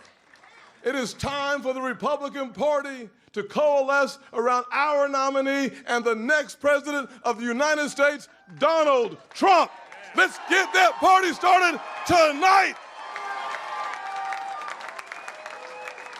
What a good guy. What a good man he is. But just remember, I did hear Nikki say, and now it's off to South Carolina. Well, I love South Carolina. I love it. But, you know, she forgot one thing. She forgot one thing. Next week, it's Nevada. Next week, it's Nevada. It's not South Carolina. We love South Carolina, but next week, it's Nevada. And I'm pleased to announce we just won Nevada. We just won 100%. Because all of them, they looked at it and they took polls, and I was polling at 95% to 4 or 5%, and they decided not to play in Nevada. So we just won Nevada. We have a man from Nevada here, Steve Wynn, wherever he may be, and John Paulson, the great John Paulson, made plenty of money in Nevada. Doesn't live there, but he makes a hell of a lot of money. He makes money everywhere he goes, actually. So money machine. Maybe we'll put you, you know what? Put him at Treasury. You want to make a little money? Let's put you. Anyways, good to have you guys. But we go to Nevada, and that's been won, so we pick up all of those delegates. And then we do go to South Carolina, where we've done really well, where I've done well. We have a great governor and lieutenant governor and great everything, because almost every one of them have endorsed me. 2 great senators, which is hard. I mean, did you ever think that she actually appointed you, Tim? And think of it, appointed, and you're the senator of his state, and she endorsed me. You must really hate her. No, it's a shame. It's a shame. Uh-oh. I just love you. No, that's why he's a great politician. That's why he's a great politician. So this is a great evening, and it is, you know, we are going to Nevada for a little while. We're not going to have to do too much. We have a great team there, but it's a team that we can now send someplace else. They did a fantastic job, but and it's a fantastic place, really a fantastic place. But we'll be leaving there very quickly. We'll head out to South Carolina, where I think we're going to win easily. I think we're 50 points up, 5-0. 5-0, 50 points up on a person that was governor. That tells you something. But I felt I should do this because I find in life you can't let people get away with bullshit, okay? You can't. You just can't do that. And when I watched her in the fancy dress that probably wasn't so fancy come up, I said, what's she doing? We won. And she did the same thing last week, but he was much more angry about it than I was. I said, get up there and you let him know. We are going to win this. We have no choice. If we don't win, I think our country is finished. I do. I believe our country is finished. We have an opportunity to do something so amazing. And the good news, and the reason we have such support, the best numbers I've ever had, the reason we have support is because they are so bad at what they're doing and so evil, and they're destroying our country. So I want to thank everybody for being here. I want to thank this group of people. We will never forget you. We will never forget. And I made a pledge. I made a pledge to your state that you have the highest energy costs in the country. In the first year, they're going to be reduced by 50% because we are going to drill, baby, drill. Drill, baby, drill. Inflation's going to come way down, but in the first year, your energy costs are going down by 50%. Thank you very much. We love you. Thank you very much. We'll see you soon. We'll see you on the trail. And thank you, everybody. Thank you very much. We will see you on the trail. Thanks.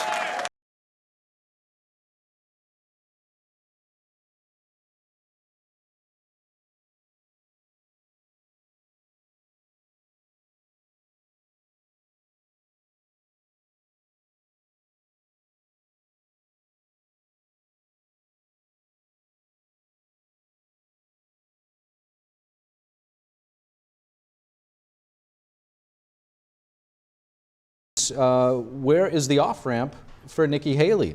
The former president commenting that Nikki basically gave her victory speech earlier, although she's down, significantly here with 50%, roughly 50% of the vote in. Right now, we're going to toss it to NTD's Iris Tao, who is there at the Trump Watch party where former President Trump just spoke. Iris, tell us what we need to know. Right, so as you just heard from him, he was touting tonight's projected victory, saying he has won New Hampshire by 3 times now. And he also saying that it's a historic pattern, which is, as we talked about before in the program, that in history, nobody has lost a nomination if they won both Iowa caucus and the New Hampshire primary. So Trump is saying that he's not going to be the first one to break this historic pattern, meaning he's pretty confident about winning the nomination.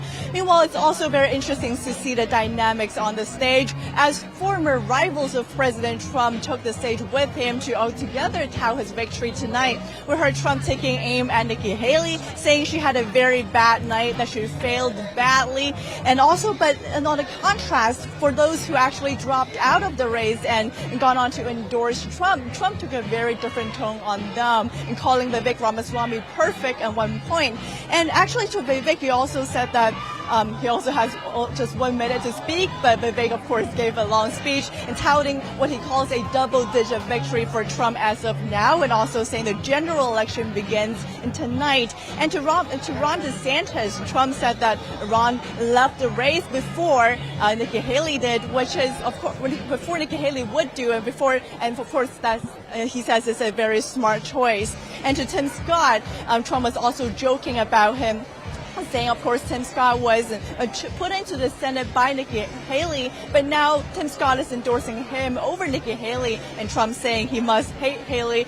Tim Scott replying, no, he actually just loves Trump. So very interesting dynamics among the former presidential rivals to Trump on the stage tonight. And of course, the ultimate theme here is what's looking forward to the general election in November. Trump already trying to refute Nikki Haley's claim that he's less electable than Nikki Haley, saying actually he's beating Joe Biden in polls more than Nikki Haley does. And so November is actually the biggest topic here, as that's what the Trump surrogates have been telling me as well, including Vivek Ramaswamy and Carrie Lake. They told me that tonight's race in New Hampshire is very important because the electorate here is actually more moderate, actually resemble what we might expect in the general election in November, where there are more independents and more undeclared voters than Republicans.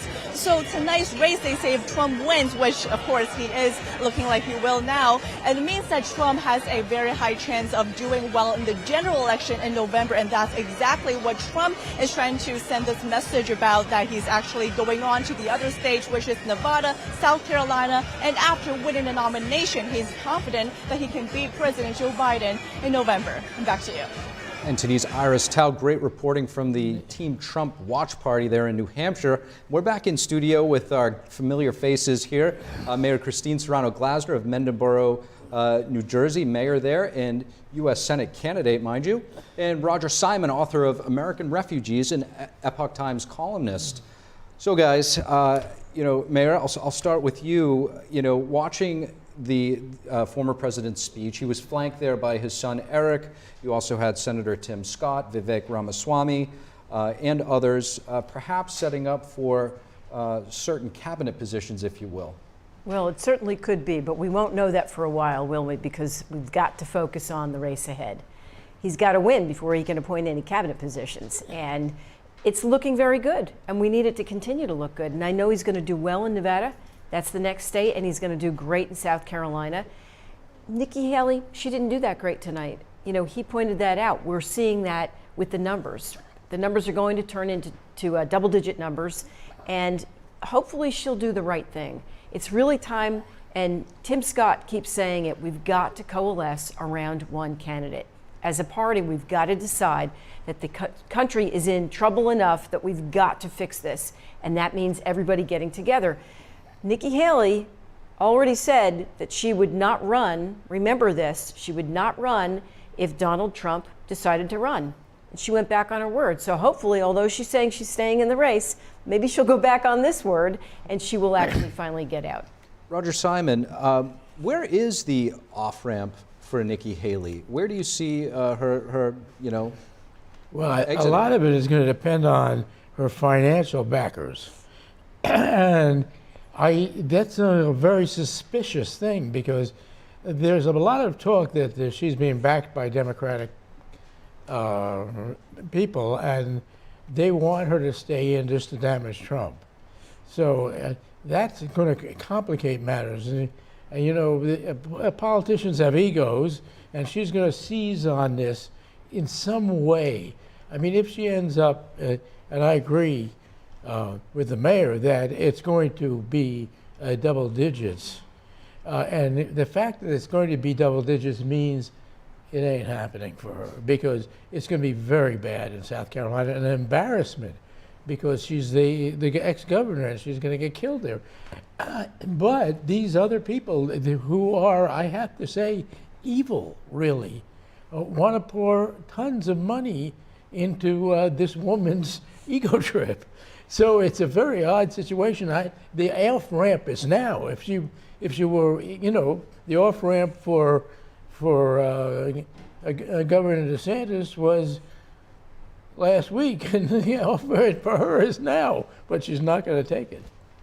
On the makeup of this state having independents vote in this election, we also did see 4,000 Democrats change party affiliation before the deadline of October last year. Now, there were 343,192 undeclared that could vote in either. How do you see that fitting into how the results turned out today, but also the DNC rule change with the Democratic votes not getting them any delegates? Do you see that playing into how close those numbers are? It's interesting. The Democrats basically, as far as I'm concerned, shoot themselves in the foot because it's a constant manipulation. They needed South Carolina for Joe Biden. The whole thing was all about trying to get Joe Biden back in, right?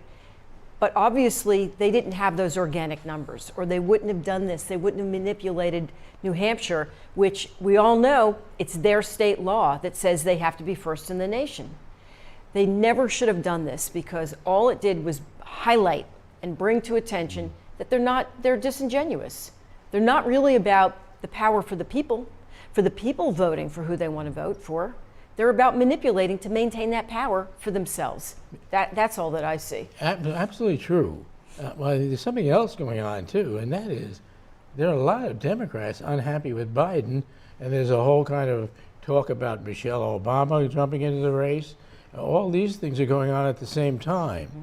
So that factors into this, and I think that there's going to be explosions in the Democratic Party. I think what's going to happen, if I were being Nostradamus for 10 seconds, is that the Republicans are going to sort this out pretty quickly.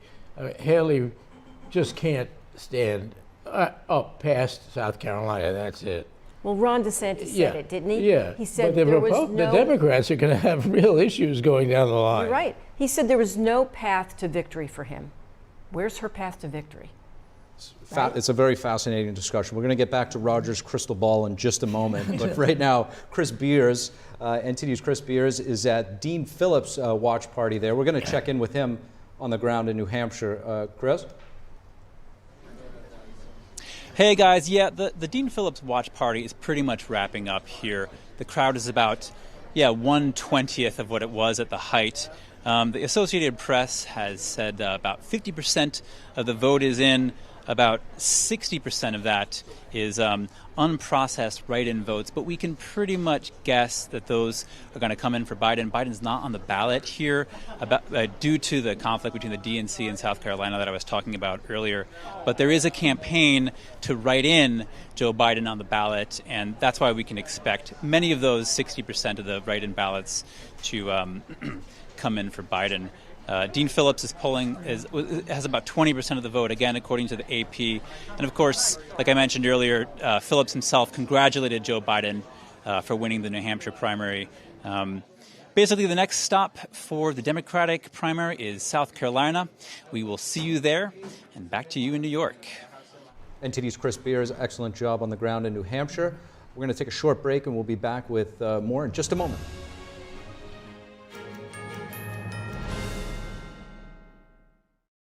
First time I came in here was Monday, and today is Thursday.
Streaming platforms.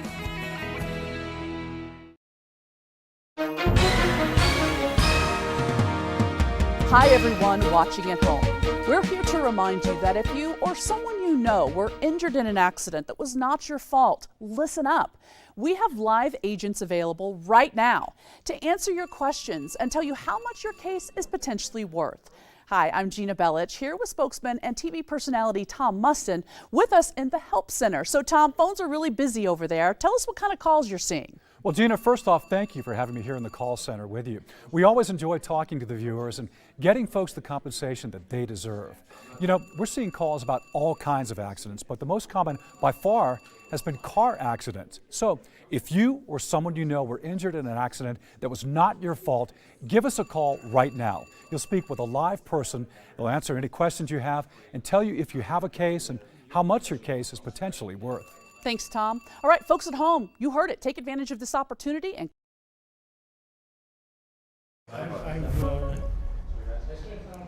Welcome back to The Nation Decides 2024, our special live coverage. We're at the Data Hub right now with Dave Martin. Dave, former President Trump looks like he's on the verge of making history. Break it down for us. Yeah, should he win tonight, and it's obviously looking good right now, he would be the first non-incumbent candidate, that means not a sitting president, to win both the Iowa caucus and the New Hampshire primary. That's never been done before. Now, looking at the map here, there's obviously a lot of orange you've got around here. If this continues, I'm sure that'll be a selling point by Trump, going forward, and why wouldn't it? Dave, who do we have in orange and purple here? Yeah, the orange, this is Trump. The purple here, these are the Haley victories. As you can see, like probably half of the counties have come in. But yeah, these are the bigger ones here. Manchester, 115,000. This is Nashua, that's 90,000. Those are the two biggest cities in New Hampshire. It's really interesting. It's very sporadic. I mean, from what I understood, you have a lot of the rural areas in northern New Hampshire, which are traditionally Trump. What's going on in the capital, Concord? Yeah, Concord. This is where Tim Scott actually endorsed Trump. Now, Trump won this by 6 points in 2016. This time, though, it's not going well for him, though. Nikki Haley actually has a 7-point lead. 99% of the votes are in. She's got a 7-point lead over Trump. Obviously, that looks like she's going to wrap that one up there. One of her wins in New Hampshire, though. Fascinating stuff. Dave Martin, thank you so much. We're going to go back to Tiff at the desk. Thank you. And now we're going to check in with Iris Tao, who's at Trump's watch party in New Hampshire. Iris, what is the latest there? Good evening to all of you. So we just heard former President Trump giving his speech, and just earlier tonight at this Trump campaign watch party in Nashua, New Hampshire, we talked to Carrie Lake, a candidate for the U.S. Senate who is a big supporter of former President Trump, who has been actually campaigning with him for the past few days here in New Hampshire. She told me that tonight's turnout and what she's seen from the exit polls actually shows that Trump might have a big chance of winning in November. Let's take a look. Carrie Lake, thank you so much for joining us. It's great to be here. What an epic night. What a huge night. President Trump, immediately when the polls close, is the victor. This is going to be a night that will go down in history. President Trump, we're learning from all the exit polling that more independents and Democrats showed up to vote in this incredible Republican primary than ever before in history. And they're voting for President Trump. This is huge. This is the end of the road for Nikki Haley. This is going to be an incredible defeat, and it's time for her to drop out. She's going to take a humiliating loss in Nevada. She's going to take a humiliating loss in South Carolina. And the globalists, the multi-billionaire donors who have done everything except support the president that the people want, are going to have to come around President Trump, because tonight is the night that the people take back their country. And I'm so proud to be an America First candidate, a supporter of President Trump, and a supporter of this great country. A win tonight, how do you think a win tonight would affect the general election outcome in November? Well, I hope that Nikki Haley even gives herself one glance in the mirror and says, it's over. This has been a vanity project, an ego trip from the beginning. She's been funded by the globalists, the WEF, and all kinds of people who are not for the U.S. Constitution and the American people. And we are so ready to get our country back. Everybody, you can see it by the exit polling with the outturn of the Democrat and independent voter. Everybody in this country, everybody in New Hampshire knows that we're heading off a cliff. They know that we're heading in the wrong direction. And they know that life was better 4 years ago. And they also know that the one guy who can return us back to our rights, our freedoms, and our country is President Trump. I'm so proud of him. I'm so proud of his fight. I'm so proud that he gets up every day, and despite the fake news media hitting him for 8 years straight, and the swamp going after him for 8 years straight, that he stands up every day and says, I'm going to go out there and fight for the American people. I couldn't be more proud tonight. We just came from Iowa, a huge victory there. We're here because I'm in the state of Arizona, and we realize that if we don't get President Trump back in the White House, our border, we don't have a shot on our border. We don't have a shot with someone like Nikki Haley to secure our border. She's working for the globalists. They don't want a secure border. And the one guy who gave us a secure border was President Trump. And so I'm here because Arizonans want President Trump back in the White House. And in order for me to be successful in the U.S. Senate and help save Arizona and secure Arizona, we got to have a guy like Donald Trump in the White House. And we heard right there that Carrie is calling on Nikki Haley to drop out of the race, especially after tonight's defeat here in New Hampshire, where Nikki Haley really spent a lot of efforts focusing on. But former President Trump told me yesterday, right before his rally, before Tuesday's primary, and saying that it's actually up to Nikki Haley whether or not to drop out. Also added today that he never called on any of his rivals to drop out. But he did tell Fox in an interview that if Nikki Haley does not drop out, we have to waste money instead of spending it on Biden, which is our focus. So a lot to watch for after tonight when it comes to Nevada, where Trump is expected to win. Of course, in South Carolina, a home state of Nikki Haley. Nikki Haley is vowing to stay in the race at least through the South Carolina race. Back to you. Iris, thank you for that update. And back to our in-studio panel with Robin Byro and Roger Simon. Robin, you know, it seemed like we had dueling victory speeches tonight in the GOP primary. But only one person won. What do you make of it? I want to say right now, during the break, I went and checked the campaign finance portal for both Donald Trump and Nikki Haley.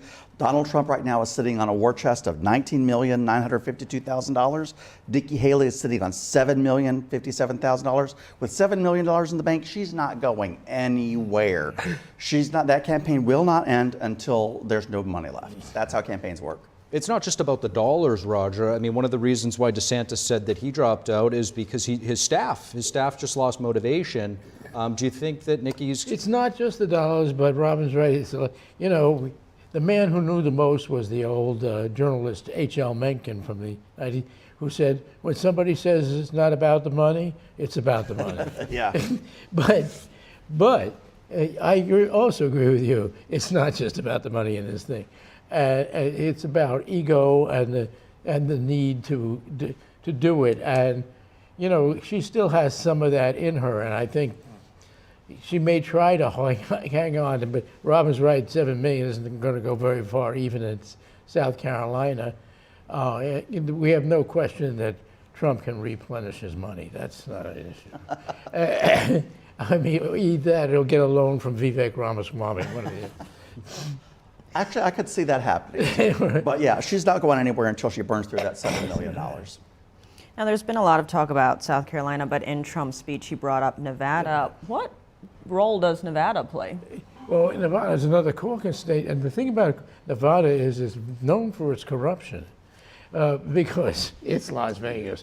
But the interesting thing is this year there's a lot of talk that Nevada could really go into the Republican camp because there's a lot of discontent in those unions that usually control Nevada politics, meaning the unions of all the staffs for the hotels and the casinos, which are gigantic number of people. I mean, they're huge employee unions, and they're run by tough union bosses. But now it seems that there's discontent in the rank and file as there is actually in several unions now. They're all going more Trump, and that's something to look for in Nevada. And that's in the general election that you're referring to. No, but also in the it'll also affect the caucus, I believe. And you know, one of the big storylines that we're not talking about as much right now, but is the drama that took place with the Democrats inside of New Hampshire. Do you see this situation affecting Biden? We don't know what the numbers are yet. I mean, another question is, how well did President Biden do? Because people will be looking at that as well. Keep in mind, it's a write-in. It is a write-in, and like I said, it couldn't be coordinated with the DNC nor the Biden campaign. This had to be done independently. But Biden, it was a clean sweep for him. But does he need to win by 50%? Oh, most definitely. I mean, anything below that shows a lack of enthusiasm for him within the base, and I am seeing that currently. That's my concern. But he's got an enormous campaign war chest right now of $89 million. That's a ton of money. That's very significant. Who would you like to see run for the Democrats if it were not Biden? If it were not Biden? Yeah. Someone younger. I would love to see a female. I mean, you're talking to a Hillary Clinton delegate, so I wanted a first female president. I would love to see a female, honestly. That's why, I mean, I'm a Democrat, right? True blue, but I'm from the Palmetto State, and you know, I would pay attention and listen to what Nikki Haley would have to say. And I've got to tell you, I haven't seen Donald Trump do a lot to try and get the support he'll need in the general election from crossover voters. I think Nikki Haley can capitalize on that. And that's why she might be up for a VP pick, potentially, depending on when she decides to concede. We're going to get back to this discussion in a moment. We'll be right back with more coverage of The Nation Decides 2024.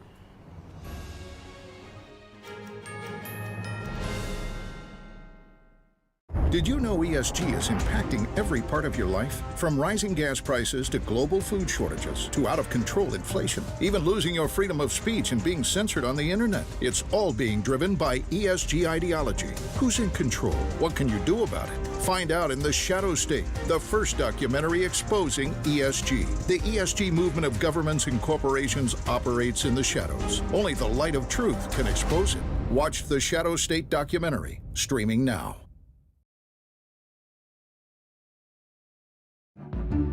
Over 13 million Americans were affected by identity theft in 2022, and the threats go way beyond just credit card fraud. Today's identity thieves can use your information in ways that are easy to miss by just monitoring accounts and credit, like opening loans, transferring home titles, even committing crimes. Someone got my social security number, made a driver's license, and it was used for criminal activity. You can do so much with a social security number that I didn't know could happen. They drained my bank account. It was terrifying. You're even more vulnerable than you realize. Your information is exposed through online shopping, banking, even corporate data breaches. No wonder there's a new victim of identity theft every 3 seconds. Only LifeLock alerts you to the widest volume of threats all in one place, like someone trying to use your social security number, open a new loan in your name, or even commit a crime in your name. There was a big yes button and there was a big no button. I clicked, that's not me, and LifeLock took it from there. If you become a victim of identity theft, a dedicated U.S.-based restoration specialist will be assigned to your case and work to fix the issue on your behalf. If something happens, you have somebody fighting for you. All LifeLock members are backed by the LifeLock $1 Million Protection Package, including reimbursement for stolen funds, personal expenses, and coverage for lawyers and experts up to $1 million. It can be dangerously easy to steal your identity. With LifeLock, it's easy to help protect yourself. I will be with LifeLock forever. Join the millions of people already protected by LifeLock. And for a limited time, save 25% on your first year with promo code 25TV. All plans include a 60-day money-back guarantee. Call 800-710-7496. Or visit lifelock.com/25TV to save 25% on your first year of identity theft protection. Enroll now.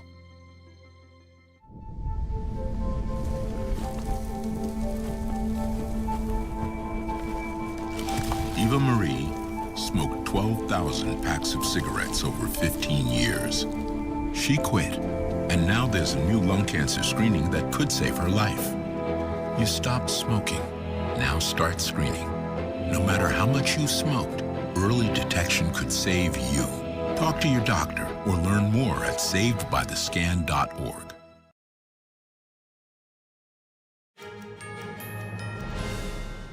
Welcome back to NTD's special live coverage of The Nation Decides 2024. I'm Steve Lance. And I'm Tiffany Meier, and let's check in with NTD's Dave Martin over at the Data Hub. Dave, what do you have for us?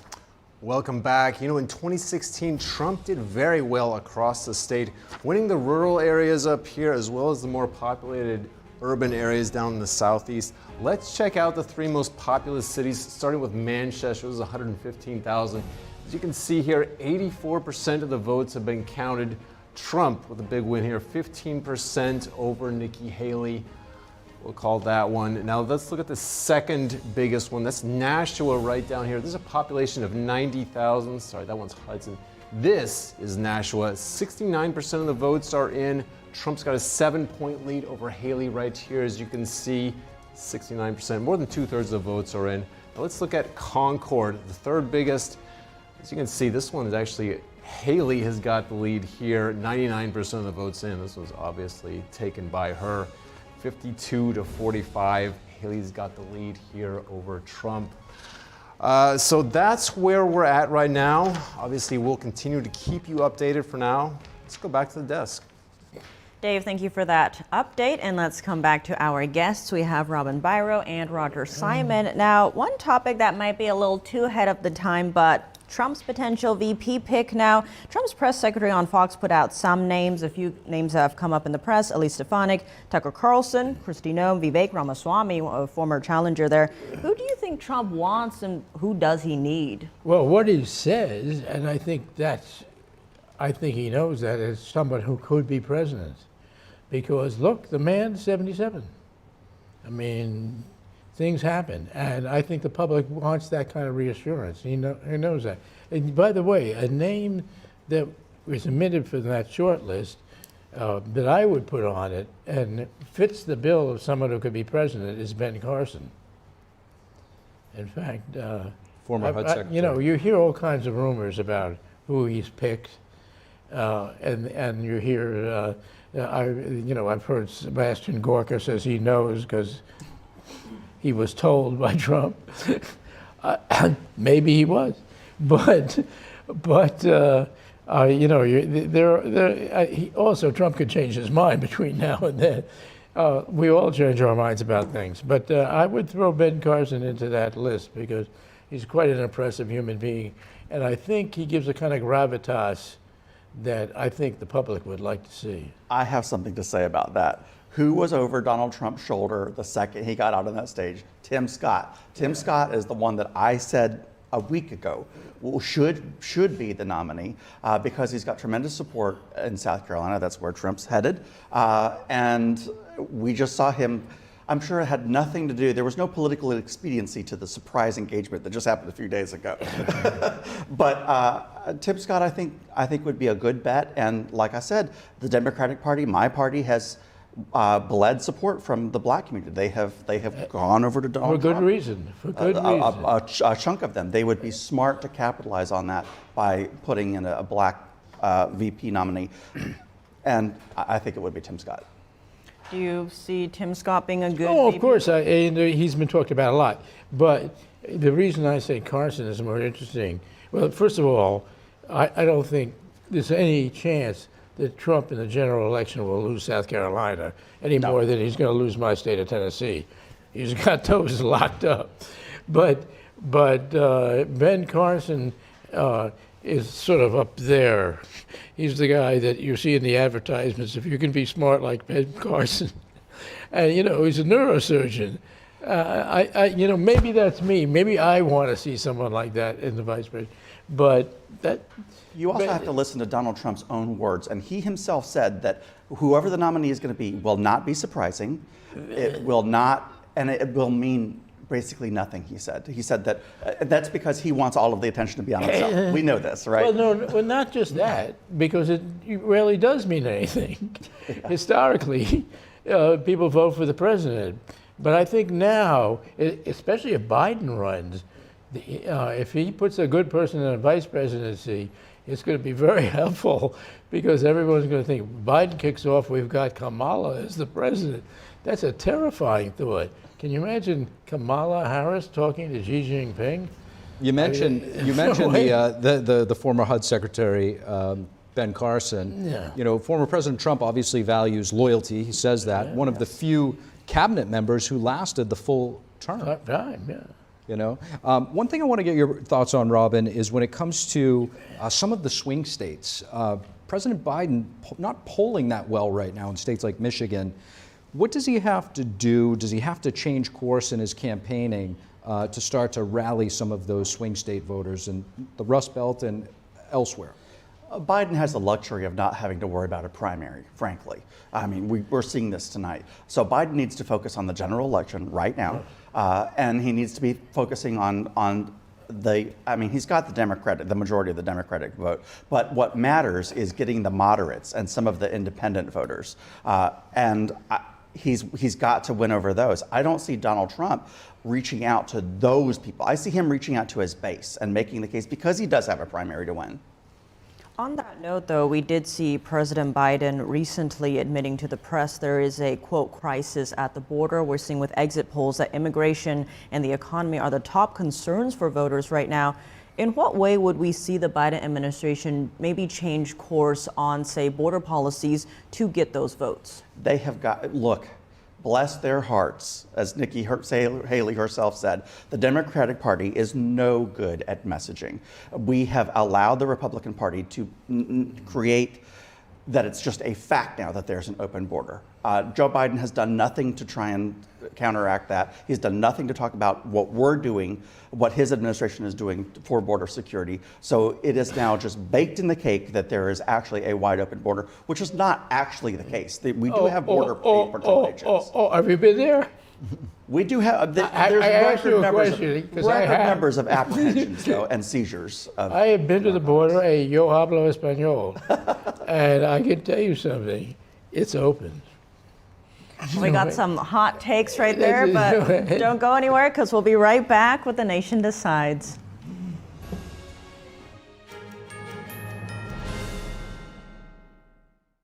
I go by Jackie. I'm 44 years old.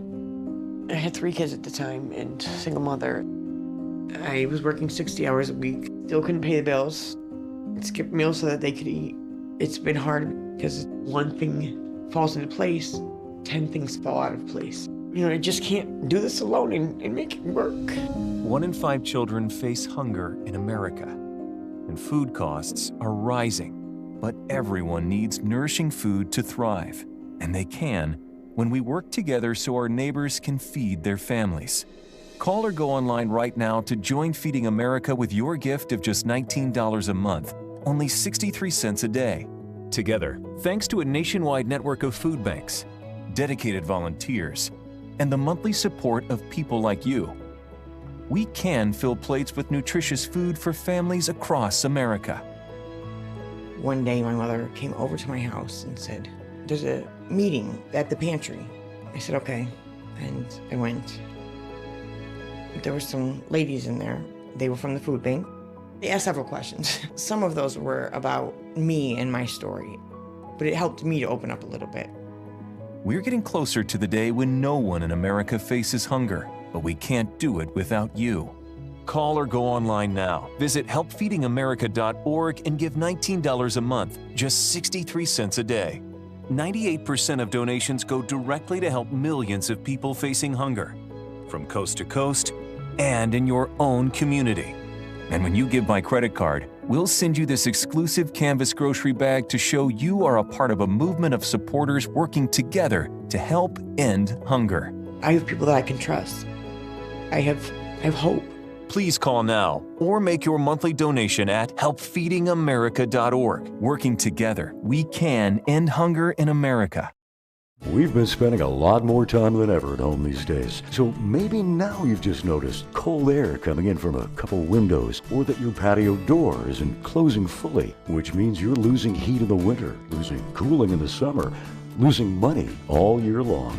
And that means now is the time for new windows and patio doors from Renewal by Andersen. Most installations are usually done in just one day. Renewal by Andersen windows and doors can help lower your heating bills and air conditioning bills with their most energy efficient glass available. Only their windows are made with Fibrex material, proven to be 2 times stronger than vinyl.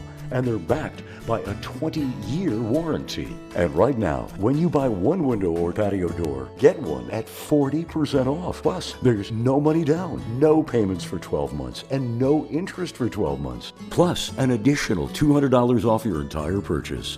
1-800-218-1510.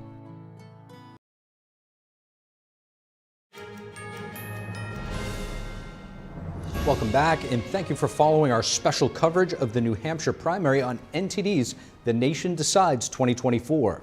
And now let's go check in with Iris Tao with more on her on-the-ground reporting. What is the latest over there, Iris?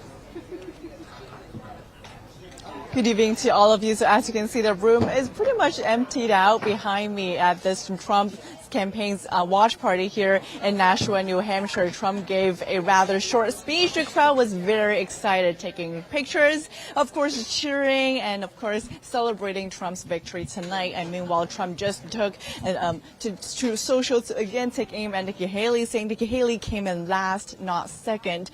Meanwhile, before Trump's speech, we actually talked to Vivek Ramaswamy, who later took the stage along with Trump tonight. We talked to him about what tonight's victory would mean for a general election and also about how unified the Republican Party is. Let's go listen. I think a win is a win for Trump. And one of the most important things is this actual New Hampshire primary, even though it's a GOP primary, is effectively like a general election model. And I'll tell you why. For the first time in history, what we're seeing right now, if the exit poll and other numbers are to be believed, for the first time in history, we have more Democrats and independents voting in a GOP primary than actual Republicans. And so that means this is effectively a general election testing ground. Many of those Haley voters saying they would vote for Biden in a general election. So in this case, I think a win is a win for Trump. And if he wins by a reasonable margin, that predicts a landslide in November. So this isn't an ordinary, excuse me, Republican primary. This is actually a test for the general election, and I think that Trump is going to come out with flying colors tonight. Speaking of general election, you are among the former rivals to Trump who are standing with him on stage this weekend. How unified do you think the Republican Party is right now, and is it unified enough for GOP to win in November? I think with the exception of Nikki Haley and a small number of her ilk, this party is already unified, and that's actually the message that we're seeing from the primary electorate across the country. There is a fringe of the party that has been propped up artificially by the influence of mega dollars in the Republican Party that does not represent the will of the electorate. But I think that that's already clear as day. What we're really seeing right now from Nikki Haley is effectively she's given President Trump a matchup that looks like what he's going to face against Joe Biden. And so I think whatever we see tonight, I think it's a good prediction of what we can expect to see in the general election, given that you have more Democrats and independents voting in this GOP primary than Republicans. That's more like a general election matchup. And so that's what I think makes tonight particularly interesting. And so I think any win for Donald Trump is a win. Anytime where he comes ahead, if he comes ahead, it's a model of what we're going to see in the general election. And I think what we're going to see is a decisive margin that predicts what we're going to see in November. I actually also asked Vivek Ramaswamy what his plan is, of course, amid this 2024 election year. He told me that for the next few months, he's going to focus on helping Trump to become the next president. He also told me that it's not about his or really Trump's career. It's about the future of this country. He says whatever role he will play next that will help revive this country, he will do it. So a lot of possibilities opening up right now. As Trump, as we heard just tonight, Trump called Vivek imperfect at one point. He also has said previously that Vivek will have a bright future. So let's see whether in the coming weeks or months that former President Trump will announce his VP pick. Back to you. Iris, thank you for that. And now back to our panel. Back with us is Mayor Christine Serrano-Glasner. She's of Mendon Borough, New Jersey, and a U.S. Senate candidate. And of course, Lieutenant Stephen Rogers, former Republican presidential campaign advisor and a former New Jersey gubernatorial candidate. Good to have you both back with us. Now, if we can, let's bring up the top GOP candidates map. Of course, there's just Nikki Haley and Trump tonight, just to see how those numbers are doing and how much of the vote is in, if we have that. Because we are seeing the numbers slightly closer than what the polls have been saying, but Trump does still have a pretty commanding lead. There we have it. This is with 63% of the vote in. Trump is at 53% and Nikki Haley at 44%. Now, what do you make of the moderates that were voting in this, that we just heard Vivek Ramaswamy pointing out that it's more like a general election matchup? How do you see that fitting in, Mayor? I see that because, and he's right, the feeling and the fervor out there, right? People are really getting excited about what's going on. They have in the past, but not as much as now because of what has been going on for the last 3 years with this administration and how it's impacted people. They're looking for some kind of relief. This is all about the people. It's all about the American voter. And without a doubt, you know, they're looking to make some changes. And that's what he's talking about. Everybody, not just Republicans, this is way beyond Republicans, because everybody has been impacted by this economy and by all of the poor planning on the part of the Biden administration. And some have been pointing out to Trump supporters that they're not just supporters, he's inspired a whole movement. What do you see playing into that? What inspired this showing that we're seeing across the nation?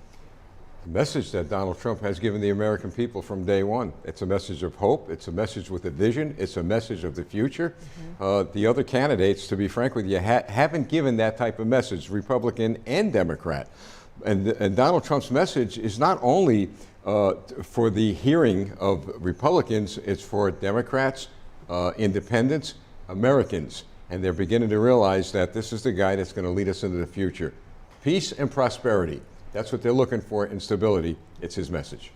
On that note, Trump used to be a Democrat. I think when he was running in 2016, Megyn Kelly was like, how long have you been a Republican? Because he was really standing out against the established Republican Party, especially on policies like the border, trade, foreign policy. How do you see that aspect playing in? Because Trump really did bring in so many moderates, independents, even many Democrats, and people who didn't vote for 30 years came out to vote for him.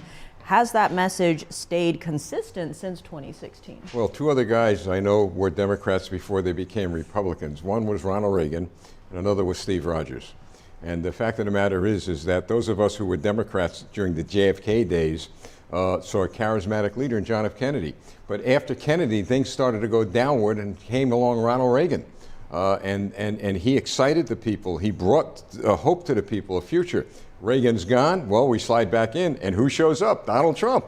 And he gives that same consistent message. You got to remember one thing about President Trump. He hasn't wavered one bit on his message of hope, peace, prosperity, and security for the American people. That's why you have that reaction to it. And Meier, do you agree with Captain America's statement here? Captain America knows best, absolutely. You know, what's interesting about tonight is it is this continuation and it's building. And the momentum is building, and you can feel it. I wish Nikki Haley would go ahead and make the decision because it's going to be painful to watch this play out. Robin said before, earlier in this program, that the money means something. With the money that she has in her war chest, it's really not enough for a path to victory. This is what we need. We need everybody to coalesce around, and we need Donald Trump, President Trump's message to have an opportunity to grow so that people can see exactly what it is the future is going to bring and how the economy can be improved. He said it himself, drill, baby, drill. That's step number one. Meier, I want to shift gears to something that the former president alluded to and pointed out in his victory speech here tonight, which is the issue of election integrity. And when you look at what happened with the Democrats in this primary, you know, one might, you know, there's a lot of questions, I think, that are still going to be told as the numbers come in for the Democrat side of things tonight.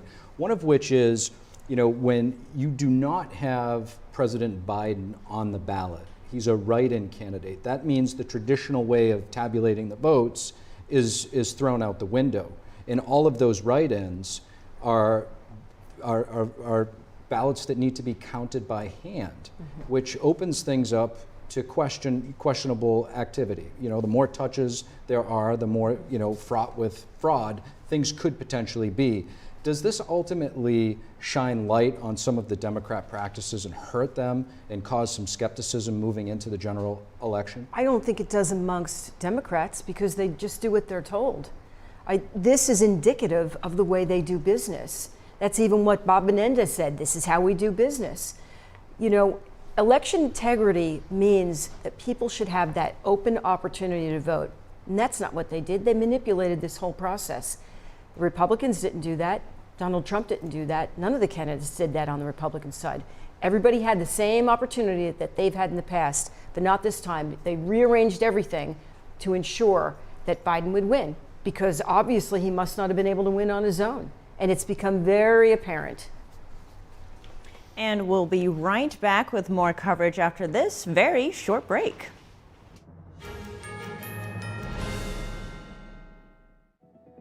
Do you feel the bills getting higher and higher every time you check out at the supermarket? Do you feel your monthly discretionary money has decreased, although your income increases yearly? Inflation is eating away at your wealth. Digital wallets and central bank digital currencies are destroying financial privatization. Only gold and silver are constitutional forms of money. Our privacy was to be protected against unlawful search and seizure. Midas Gold Group will help you take control of your finances and protect your wealth and your privacy. Pulling money out of the corrupt banking and investment system is a way to privatize your finances as the elite push us towards digital wallets and central bank digital currency. Protect your wealth with real money. Deal with the best. Midas Gold Group, a proud America First company. MidasGoldGroup.com. Hello, I'm Mike Lindell, and I'm here to tell you about my new product from MyPillow, towels that actually work. Watch this absorbency test. Here's another towel that we randomly went out and bought. Here's one of my towels with the nice design. I don't know if you can see this, but you could line a swimming pool with this. I mean, this is crazy. Get rid of it. Towels that actually work.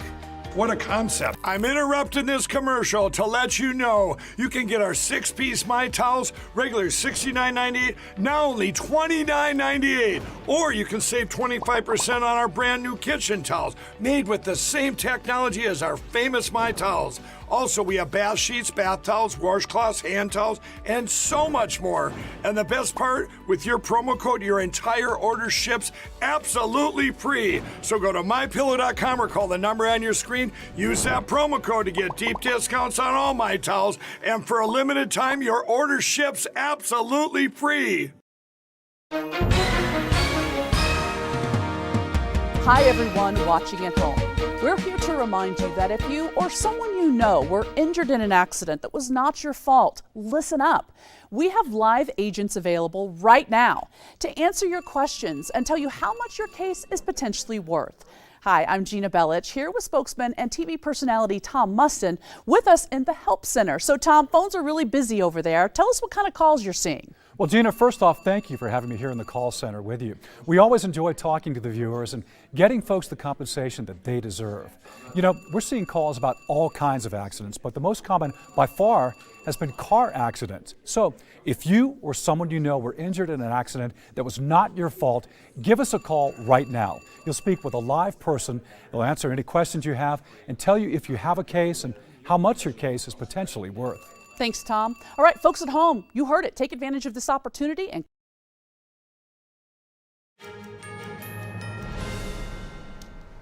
welcome back to The Nation Decides 2024, our special coverage of the New Hampshire primary. We're joined by Mayor Christine Serrano-Glasner and Lieutenant Stephen Rogers. Lieutenant, let's continue our discussion about election integrity.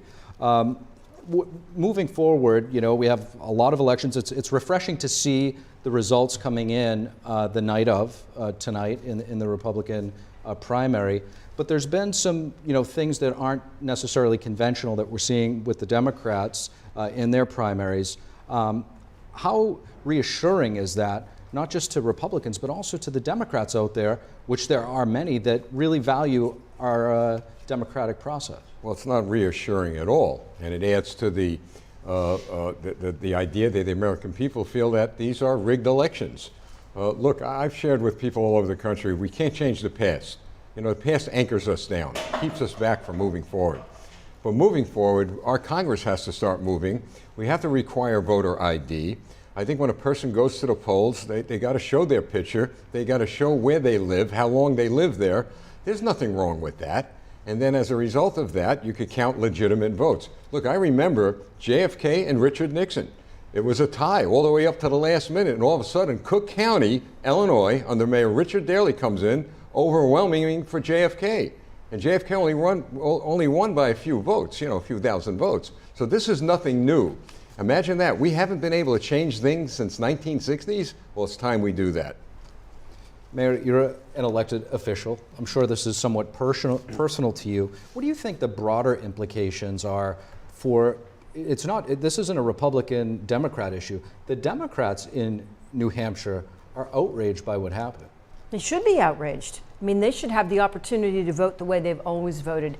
I've said before, this was a manipulation of the system just to benefit Joe Biden because he could not win organically.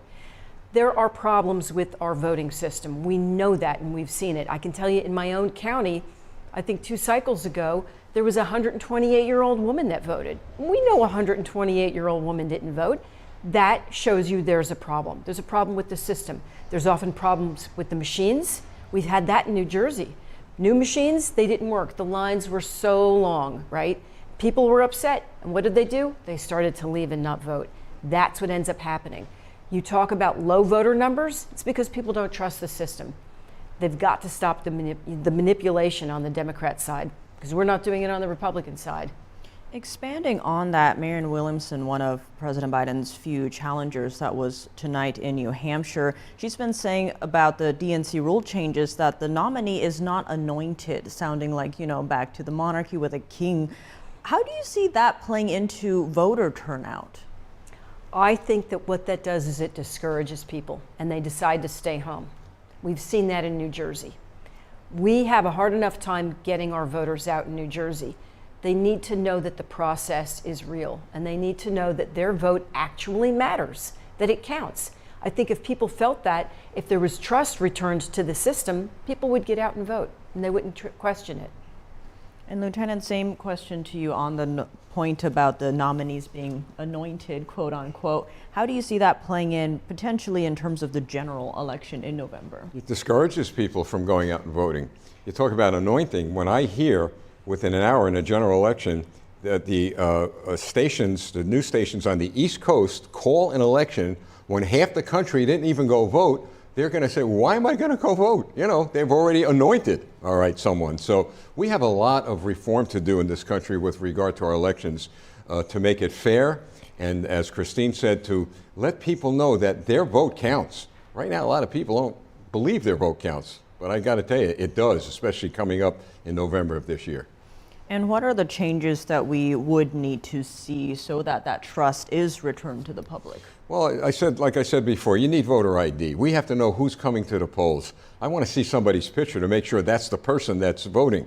Let's find out how long have they lived at the address they say they lived at. And especially in primaries, do we have independents, Republicans voting in a Republican primary? Do we have Democrats who 6 weeks ago or a week ago changed their affiliation? So those are the reforms we need to make. Let's take a look at the numbers as they continue to come in here. The top 2 candidates on the GOP side. We have 68, almost 70% of the votes in. Looks like there's a little bit of separation now being created. We're at about 7.5 to 8.5. Now you're looking at about a 10-point spread here with former President Trump, 70% roughly in. So with these numbers in mind, with everything that we've seen tonight with Senator Tim Scott and others on stage with former President Trump, what does this New Hampshire primary tell us about the current state of the Republican Party? Well, hopefully what this tells us is that the Republican Party is coming together. That's what we need to see. We do not need the divisions that we saw in 2016 that continued and really did some damage to the country because they did damage to the Trump administration. We need folks to stop the shenanigans and come together. Tonight was an historic night for President Trump. It really was. I said it before, he is the first candidate in history to win 3 New Hampshire primaries. He's also the first non-incumbent to win both Iowa and New Hampshire. People need to pay attention to that. That is the voter that spoke. And so all of the Republicans that were, frankly, anti-Trumpers in the past, they need to stop. They need to analyze, they need to ask themselves, why did they feel that way? If it had to do with tweets, well, guess what? He's really changing that dynamic, and they need to, realize that he wants peace and prosperity. He said it himself. Living well is the best revenge. He's not interested in revenge for any of this that's gone on, Russiagate, any of it. He wants the best for the country, and I hope people really listen to that.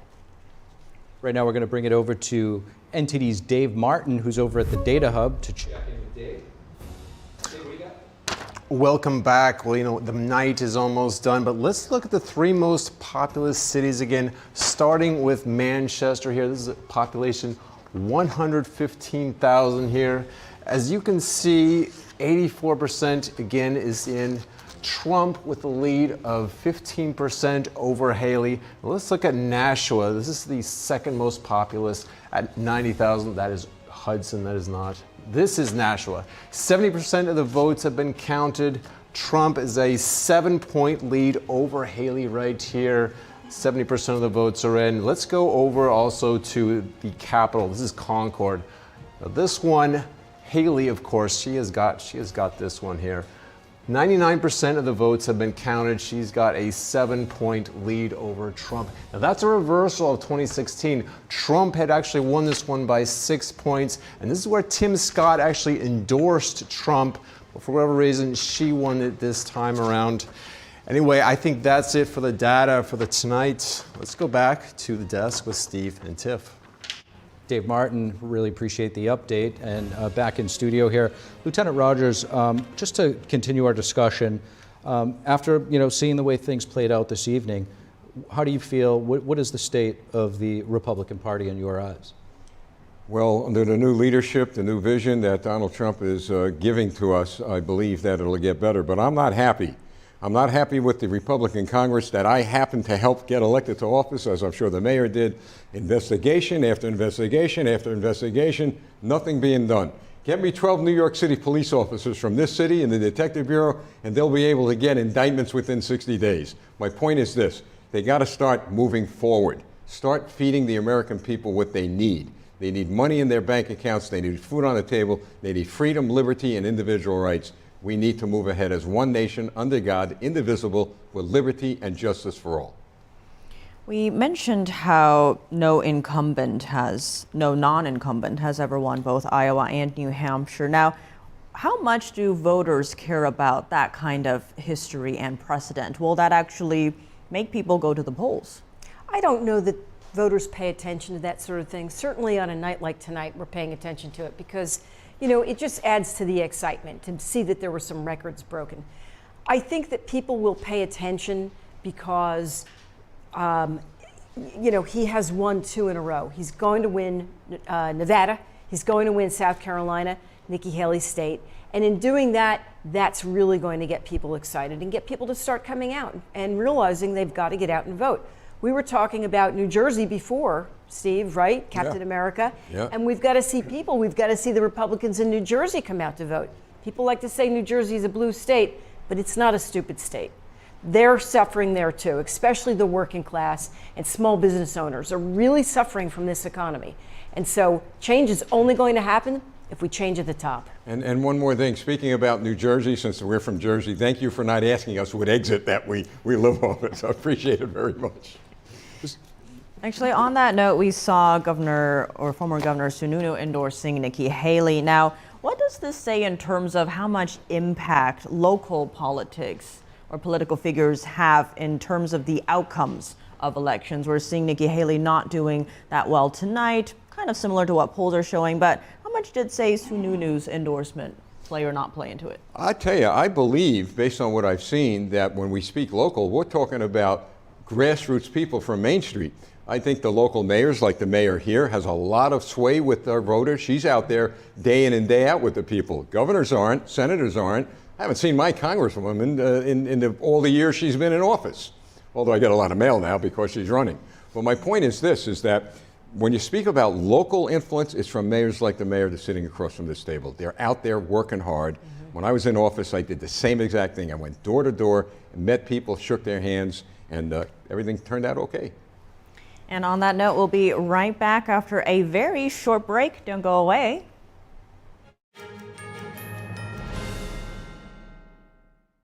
The highest art is beautiful,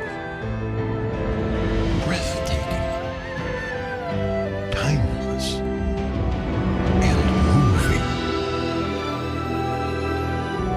Experience art with 5,000 years of history. inspired by the divine. Experience Shen Yun. As we naturally age, many people are getting zero amount of this incredible and unique substance. That's when we start seeing an impact in our joints, skin, nails, and even our digestion. People ask me, Dr. X, what is the #1 supplement I should be taking? My answer is multi-collagen protein. People's reactions to me, people were like, what are you doing? What is going on? You look amazing. You have a glow about you. What makes Ancient Nutrition Multi-Collagen stand out from other brands? 10 types of collagen. It's grass-fed, pasture-raised with vitamin C and probiotics. It's proven to reduce exercise-induced joint discomfort as early as day 1 and reduce joint discomfort rapidly, continuously, and persistently.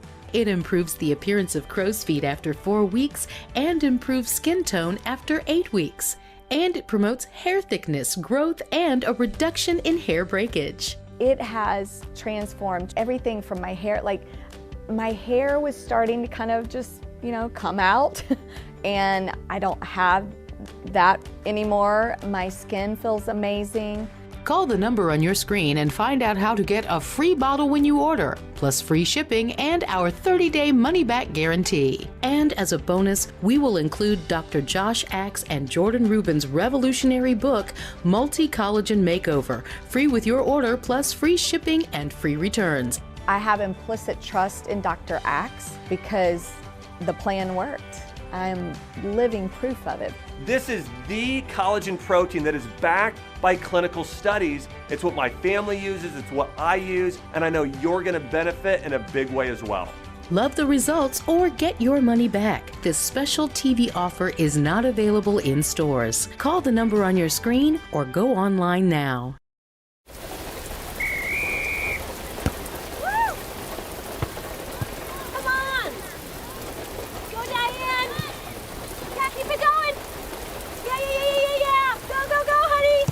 If you love them enough to drive an hour to cheer them on as they get beat 11-0 in the rain, then surely you'll check nhtsa.gov/the right seat to make sure they're correctly buckled in the back seat. Throw that ball, Diane. Woo! You got this.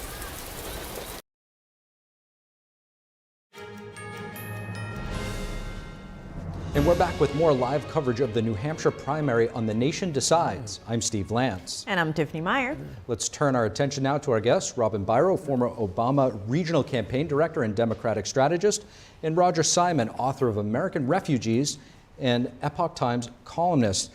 Robin, as we look at these numbers here, they've shifted a bit. Trump at 54.5, with Nikki at 43, over 10% spread now.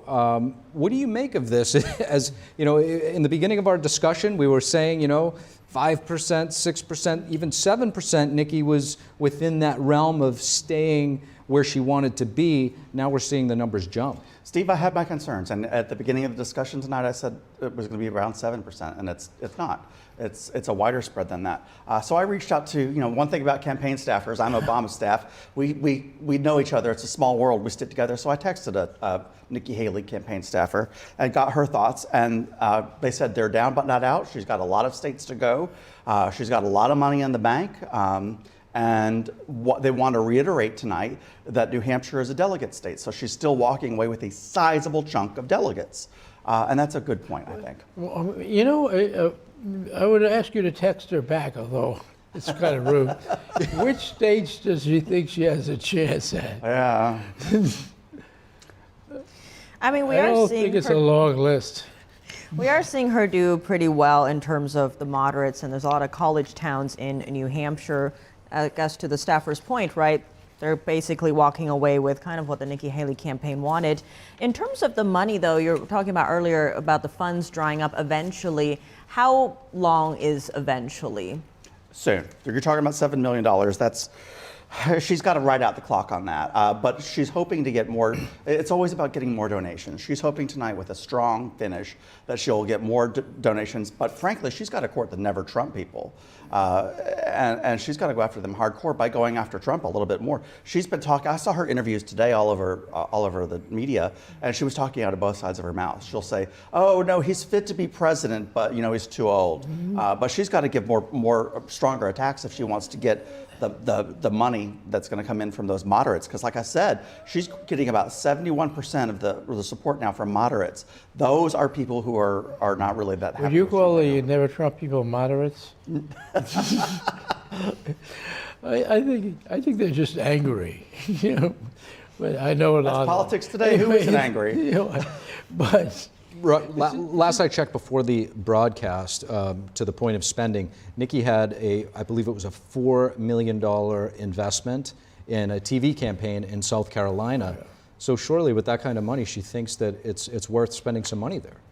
Yeah, if she doesn't spend it there, she's not going to spend it anywhere. But the numbers in South Carolina for her look terrible.